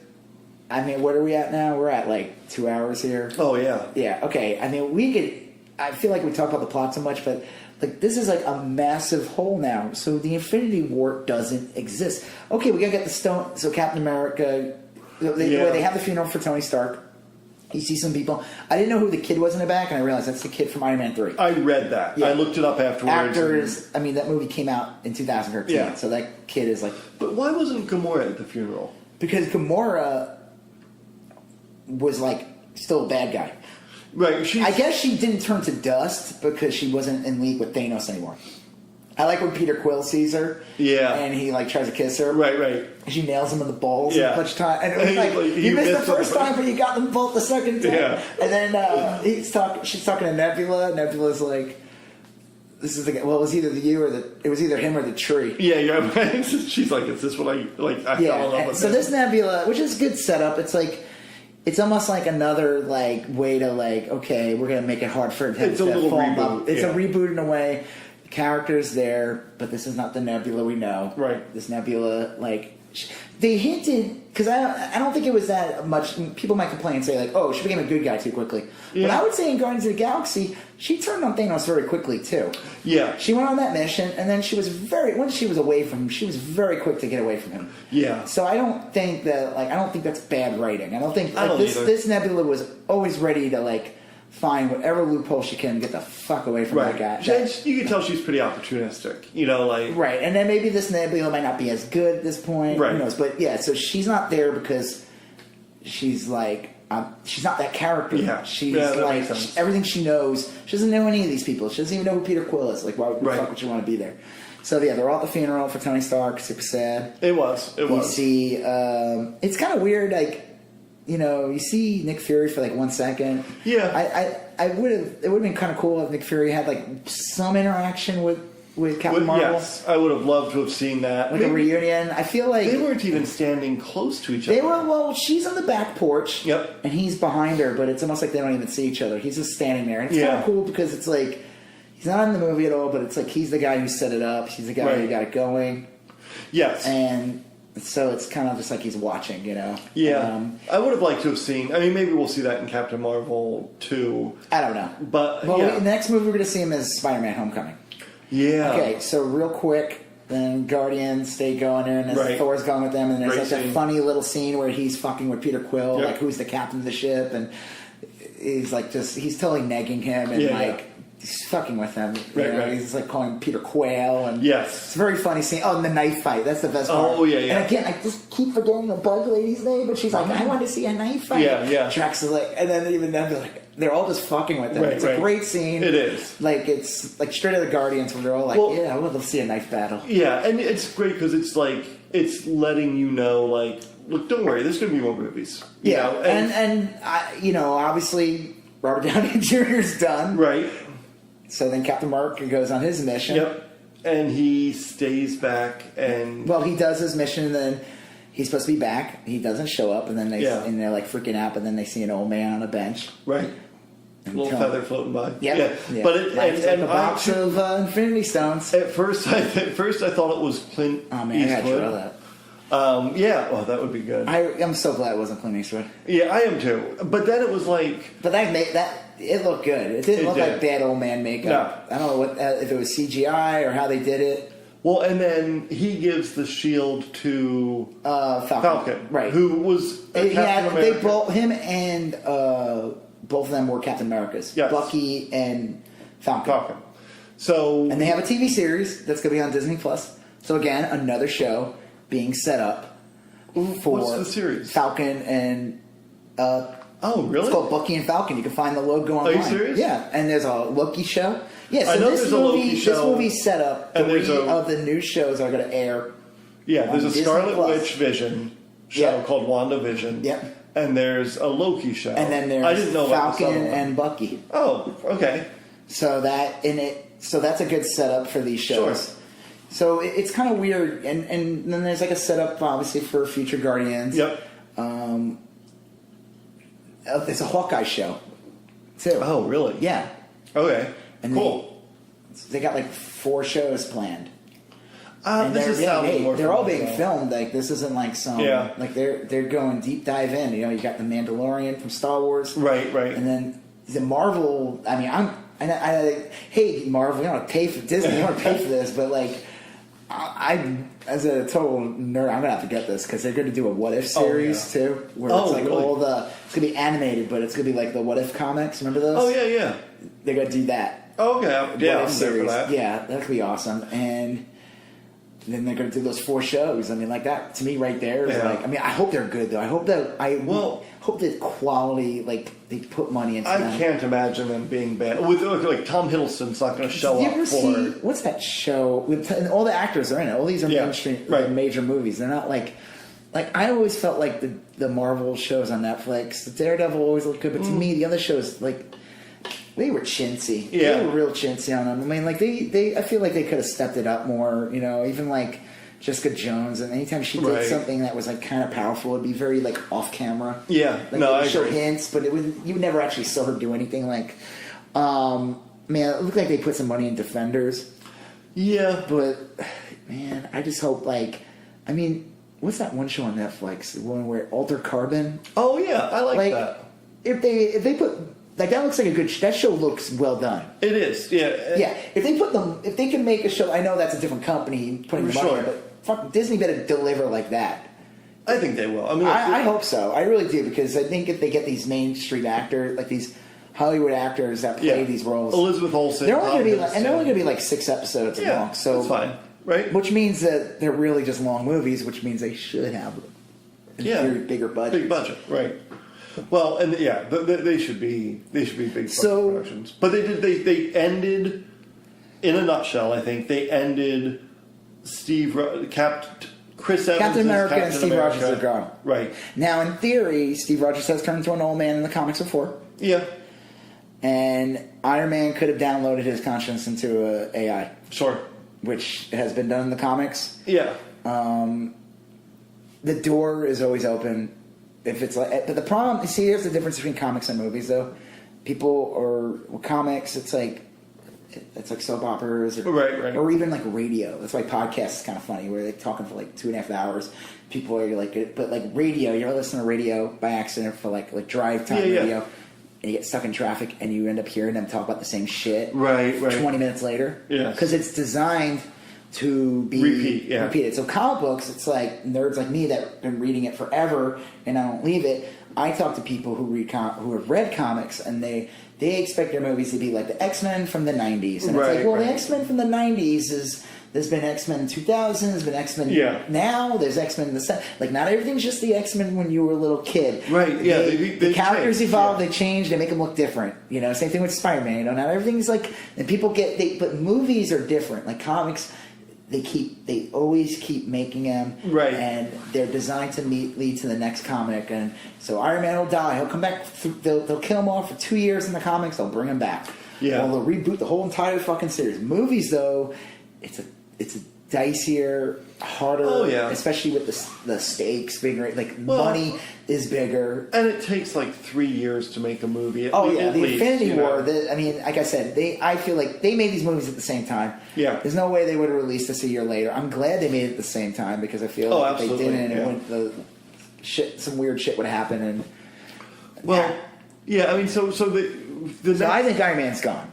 Iron Man's gone. I would be shocked if Tony Stark came back. I could see the door being open for Captain America. I could see him coming back at some point. But I feel like Iron Man's enough movies. The story's told. Yeah. I mean, maybe Captain America with that standoff with Thanos and having the hammer and everything. You're not going to beat that. Again, how is Marvel going to beat any of that again? Yeah. I mean, I know Spider-Man Far From Home's coming out. But that's a Spider-Man movie. They're almost going to have to go smaller to beat it. You know what I mean? This epic, grand scale, people want Galactus to show up at some point. I'm like, will it just look like Thanos 2, though? Yeah. I mean, you can't, I've never seen anything like this before, at least in a movie with, a series. I mean, I've seen, epic battles. We saw Lord of the Rings and all the Star Wars movies and all these other, animes and all these. You see them, but not in this type of emotional investment. No. Well, that's it, too. Because it had, that last scene of the last big battle scene had so much pathos to it, where I remember we saw it in the theater. Spider-Man comes swinging through that portal. Yeah, people cheered. And the last time he saw him, he turned to dust. Yeah, I don't feel good, Mr. Stark. Right, and it's just such a triumphant moment. Yeah, and that's going to be tough to navigate. Well, the thing too is, Okay, we're gonna end this soon. Yeah. I'm confused now. Okay. So everybody that came back is 5 years younger than everybody that was alive. Right. Yes. Well, because like that would explain why Peter Parker is still 17 or whatever. Yeah. But like the other characters would be. But the kid, his friend, was obviously must have turned to dust too, because they show him in the school in the end. Now, was that a high school or was that a college? No, it was high school. Okay. They're in high school. Right. So Far From Home, they show... Now, it's a trailer. They only show one trailer. I'm sure they're going to have a new trailer soon. Post-Infinity War that maybe shows some post-Infinity War. Yeah. I'm like, does this movie take place before Infinity War? I think it has to. I feel like as a character, he seemed like he was at the same level he was at Homecoming when he was in Infinity War. Yeah. I feel like... But does that mean, like... Because there's a scene where they show him with, like, Flash, and he calls him, like, a dick. Dickwad. And, right. But then he talks about he loves Spider-Man. Yeah. And then MJ's like, what's your obsession with him? And, right. We saw that in the preview. Yeah, in the previews, Not they didn't show the preview. They actually didn't show the Spider-Man preview before this one. Saw this in the Shazam preview. Yeah. Which is weird. I'm surprised they didn't know. Maybe they probably did that on purpose. They didn't want the Spider-Man trailer before Infinity War. I can see so you that. get excited to see Spider-Man come back. That makes sense, yeah. So this world now that Marvel supposedly exists in, are they going to make a bunch of movies or stories that took place in between the 5 years? I don't know. I think what the world was like. I mean, they have another season of S.H.I.E.L.D. they're coming out with. They were saving it purposely. They're ending the series. They're saving it purposely after Infinity War. After the whole Infinity War. They made sure not to air the season until like summer. So I'm wondering if that's going to take place in that time period. Because it's almost like Hulk was they were doing a favor to Iron Man because he had a kid. That was like the whole plot. It's like he moved on, his daughter won't exist if they go back in time. Right. Where he is won't exist, he likes where he's at. Yeah. And then, Ant-Man tells him, like, well, I lost people. Right. A lot of people. Okay, so here's the thing. So let's say Hulk, he does the snap, brings everybody back. Yeah. Everybody shows up where they last were. Oh. I would imagine a lot of people died. Because let's say you were in a plane. Right. And now you're falling 30,000 feet. Well, yeah. I don't What the fuck? Yeah, that's a tough one. Well, you want, let me think about this. Did when Iron Man snapped his fingers... Did he bring everyone back, or did he make it? No, Iron Man. No, Hulk brought everybody back. Iron Man got rid of Snap and got rid of Thanos and his army. Right, you're right. He basically got rid of them all as a threat. He didn't do anything else. He just got rid of the threat of Thanos. But maybe Hulk never brought anyone back. Maybe all those people had been there now for those last 5 years. Maybe it never happened. They were all because Spider-Man says to him, "I woke up." I was dust, and I woke up, and now I'm here. Doctor Strange said we had to go. Because they woke up on Titan, and Doctor Strange can do his little swirly thing and can portal them off the planet real quick. Yeah. So that's what I'm like, what the fuck? Right. That's why I'm like, I like the Marvel movies before because it was very streamlined, and it reminded me of the Marvel comics that were streamlined. And now I feel like now the Marvel movies are turned to where the comics are now, where the continuity's all fucked up, and they just kind of like there's all holes everywhere, and everything's like.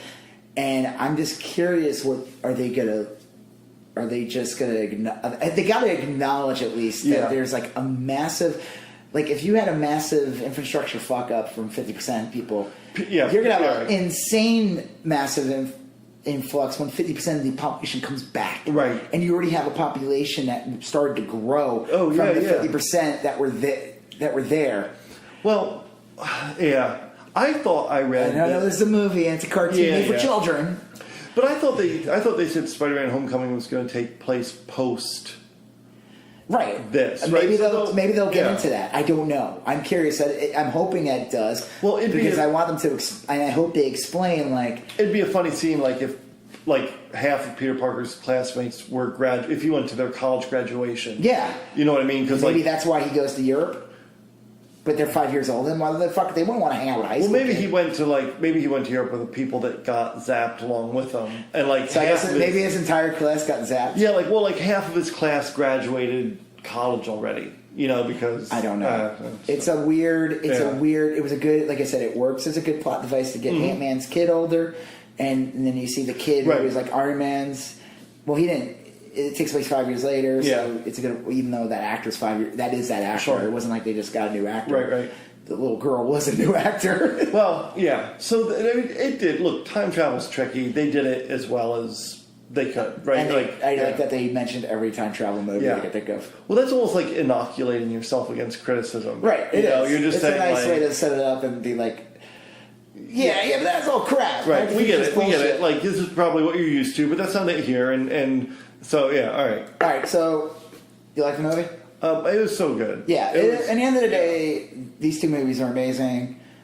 I'm sure I'll find holes in. I said I do like the first one better. Just from like the quest, and like this one is like a harder movie to. It's a harder movie to watch. Yeah, I would say like if I'm going to rank my Avengers only movies, I'd go with Infinity War as the absolute number one, and then the second. I don't know if I'd put the original Avengers or. Oh no, I'd put Endgame before. Endgame. Yeah, then I would put Avengers, and I liked Avengers, but it wasn't my favorite movie. When I saw it in the theater, I was like, I enjoyed it. Because there was nothing like that yet that was made. Yes. But it wasn't. I didn't think it was perfect. I thought it was okay. It was good. Would you well put done. okay? So Ultron's last, obviously. Yeah. So that's how I would go. Is I'd go Infinity War, Endgame, Avengers. Ultron has some moments, but well, it's a good movie. I mean, it's no knock on Ultron. It's just that, like, look, I love every pizza, right? I love every pizza, but some pizzas are better than others. You're not from New York. Well, New Jersey. Oh yeah, that's right. They technically have good pizza. It's not like a pizza place today that sucked. I'm not going to say the name. In case they want to sponsor us. What was the down? Was it the cross? It's just like one of these places that people talked about and said it was amazing, and we ate there, and I was just like very underwhelmed. Yeah. And we got this bread that they said was like stuffed with stuff, and it was not stuffed with anything.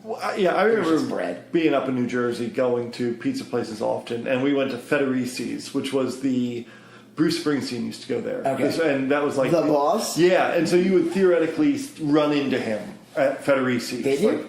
No, I never did. My family never did. We ran into not George Harrison, George Hamilton at a 7-Eleven in Bordentown, New Jersey. Wow. Yeah, and it was a big moment.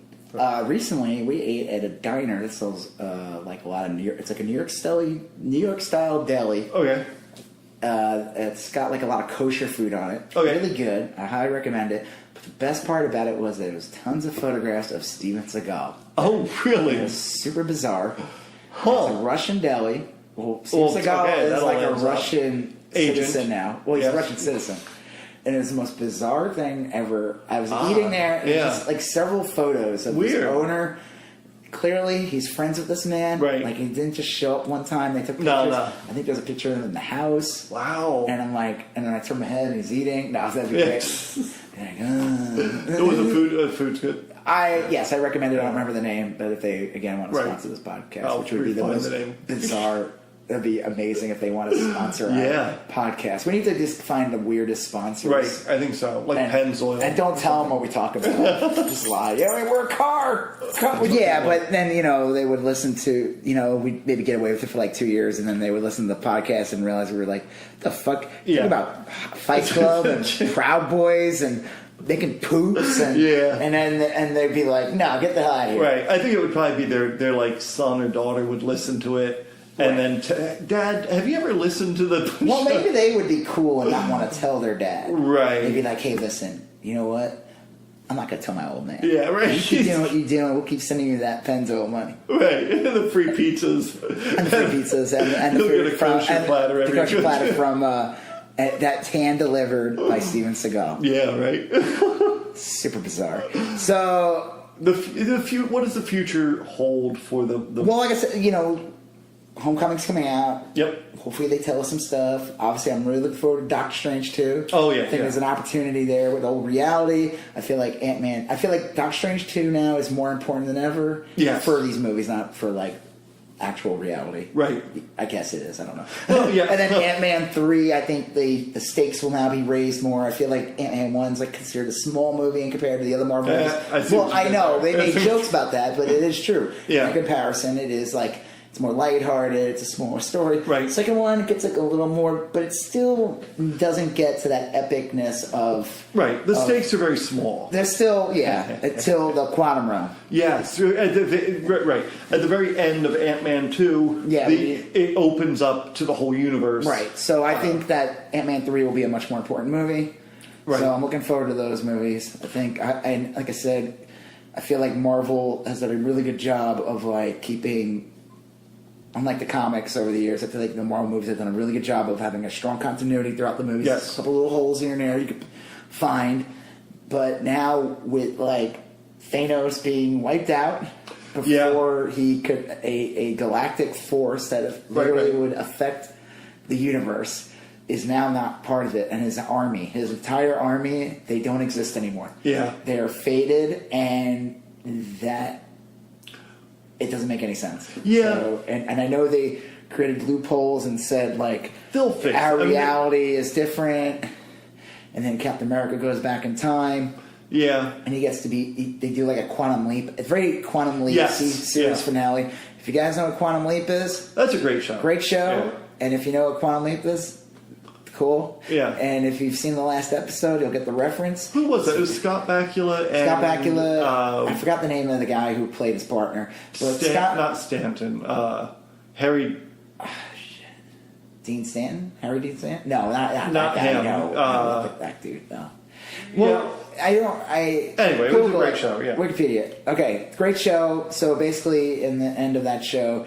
He basically sacrifices himself, and like his partner comes home from like Vietnam, gets to be with the wife. Yes, and he sets it up that that was it. The plot was his wife didn't know he survived, and they never got married, and then they never got to live together. And it was always like one of like his friend's great regrets. Yeah, Scott Bakula's character does this big thing in the season finale, ends up going back in time. Yeah. He helps his friend, but by doing that, he changed time. Because his friend's not involved with the program, because he lives his life with his wife, and he basically sacrificed himself into the quantum leap realm. And I got that vibe from Captain America. Yeah. Except he's traveling and puts all the Infinity Stones back. He gets to live his life now with Peggy. Right. But Peggy creates S.H.I.E.L.D. Well, she's integral to the creation of S.H.I.E.L.D. So it's a weird... that could have worked. She could have still created S.H.I.E.L.D. He could have still been Captain America. Like, isn't it sad what happened to Captain America? And she's always like, yeah, it's terrible. You know, speaking of Captain America, he didn't do the fucking laundry last night. And, wait, what? What did you say, Peggy? Never mind. Well, how come you never bring your husband to anything? How, Peggy, why don't you ever bring your husband to things? I'm confident that I can either... Did that just go into a different reality? Did that just start another reality? Like, I think, because, look, you could argue that by Steve Rogers remaining in the day and never having been frozen, that so many things shouldn't have happened, right? Like, because... Well, he still is a post-frozen Captain America. He puts the Infinity Stones back, and then he goes back in time... Right. So his body, he's existing in two places at once in this reality. He's still under the ice, but he's living his life. Right. So he, in theory, I don't know, maybe they'll do a movie or cartoon one day. I don't know. But this is post-Frozen Steve Rogers. Well, I'm confident that it'll either make sense or I can ignore it. Or they moved on, because that's it. You're not going to get another Captain America movie. They gave him a nice emotional send-off. Yes. I like that the movie ended... like in this 40s, it ended in this very quaint, like dancing cheek to cheek. Like that was a great ending to like something that is like insanely epic. And like it's this quiet ending, and it gave me fucking Quantum Leap season series finale vibes. Well, I guess that's how you beat big, is by going very small. You know, I mean, like you go, instead of like for the for the Well, it could have adrenaline. ended at Tony Stark's funeral, and that could have been it. Yeah. But then there was other moments. It wasn't like over yet. Right. Did it remind you of Lord of the Rings, the last one, the last Lord of the Rings? Right, where they're sailing off into the west. But there's like the movie's over. They threw the fucking ring in, the Mordor, and everybody's happy. But there's like another 30 minutes where all the hobbits have to jump into the bed. Yeah, you ever seen that? That scene is so funny. That scene makes me crack up. And then so it's like Frodo wakes up in bed. Yeah, and then like I think Samwise and the cousins, they all jump in. They're all like hee hee, frolicking in, and then like Gandalf's just sitting there. He's like, oh, sweet hobbits. Well, and then all of a sudden, what's his name? The dwarf, Gimli. Gimli's like, and it is the gayest scene ever. It's amazing. Oh, Bilbo. No, Bilbo's not there. But regardless. Right. But I get that. I mean, I get that vibe. I think that's cool. Not the jump. No one jumps in the bed. There's no like weird where like raccoon jumps in. I think that's called like a denouement. I think is a dale. What? It looks like denouement, like DENOUNMENT, and it's the end after the end. And they do that in this movie. Mm-hmm. It could have just ended at the funeral, and then you know what happens. But it's very much like Lord of the Rings, Fellowship. Right. And I know in the books in Fellowship of the Ring, supposedly like there's a big battle after the battle where Saruman goes to the village and they go back. The hobbits but they've raced through it in the books. Like it's only like the whole book is this big long, and then they say, and they went back to the Shire, and they had to fight another battle there, and it took them. I'm kind of glad they removed that from the movie. Yeah, we'll save that for a different podcast. I think Lord of the Rings would be a good podcast. So it's very Lord of the Rings, Return of the King vibe. Captain America and Peggy dancing cheek to cheek. Yeah, and then no end credit scene. No, that was the big. There is a clang in the end of if you stick around in the very very end when they show like the Marvel Universe logo, you hear a clang noise. And there's all these theories behind it, but a lot of people said that it's really just Tony Stark from the first movie creating the Iron Man suit. Oh, I could see that. So that is right. It's that. Like there's like theories though that claim means that like Iron Man's not done, or it's just a nice callback to the first movie. Right. So I think there's a lot of holes that were open. I hope they can fix it. They will. They will. They will. If they don't, well, there's going to be 1,000 videos on YouTube about why Marvel sucks and why Star Wars sucks and those women that showed up in the end of the movie made me so mad. Yeah. Last week I painted my deck and I'm taking a week off from public appearances. Oh, okay. So where are you going? That's a weird announcement. But where are you going to be? Where are you going to be? So post Marvel world. Well, so I'm going next weekend in Dallas. If you go to the Fan Expo in Dallas, nice. The Back to the Future people will be there. Sweet. And after you get your photograph taken, you can come to booth 69. Love it. In the artist alley. I'll be there with all my stuff. I'll print pin stickers. I have a couple other things. Stop on by. I'll be there for 3 days, May 3rd through the 5th. That's That's cool. That's a big deal. Yeah. Are you doing any 69 themed artwork? No. That is gross. I don't work blue. Nice. All right. Well, we're going to be back next week. Do we do we know what we're doing next week? I mean, there's always that Forrest Gump thing, but I feel like again we kind of discussed Forrest Gump in this one. It feels Gumpian when Captain America. You've got to do an image of that. Yeah. Yeah. Captain America. Life's like a box of Infinity Stones. Right. You never know what you're gonna get. And I don't know, Karate Kid's on the deck. Yeah. Lord of the Rings. Lord of the Rings would be a good one. Episode 1. We're gonna do that for the anniversary. So we've got 3 or 4 kind of queued up. Yep. All right. Well, I'm Rob Israel. I'm Joseph K. And we're still talking about that. Never mind. Bye. Thank you for listening to You Still Going On About That with myself, Rob Israel, and Joseph K. Remember, you can find us on iTunes, YouTube, Spotify, Google Play, CastBox, and Podbean. So remember to like and subscribe, share, comment, leave us a basket of fruit or candy. Thank you for listening. All right, later. Bye.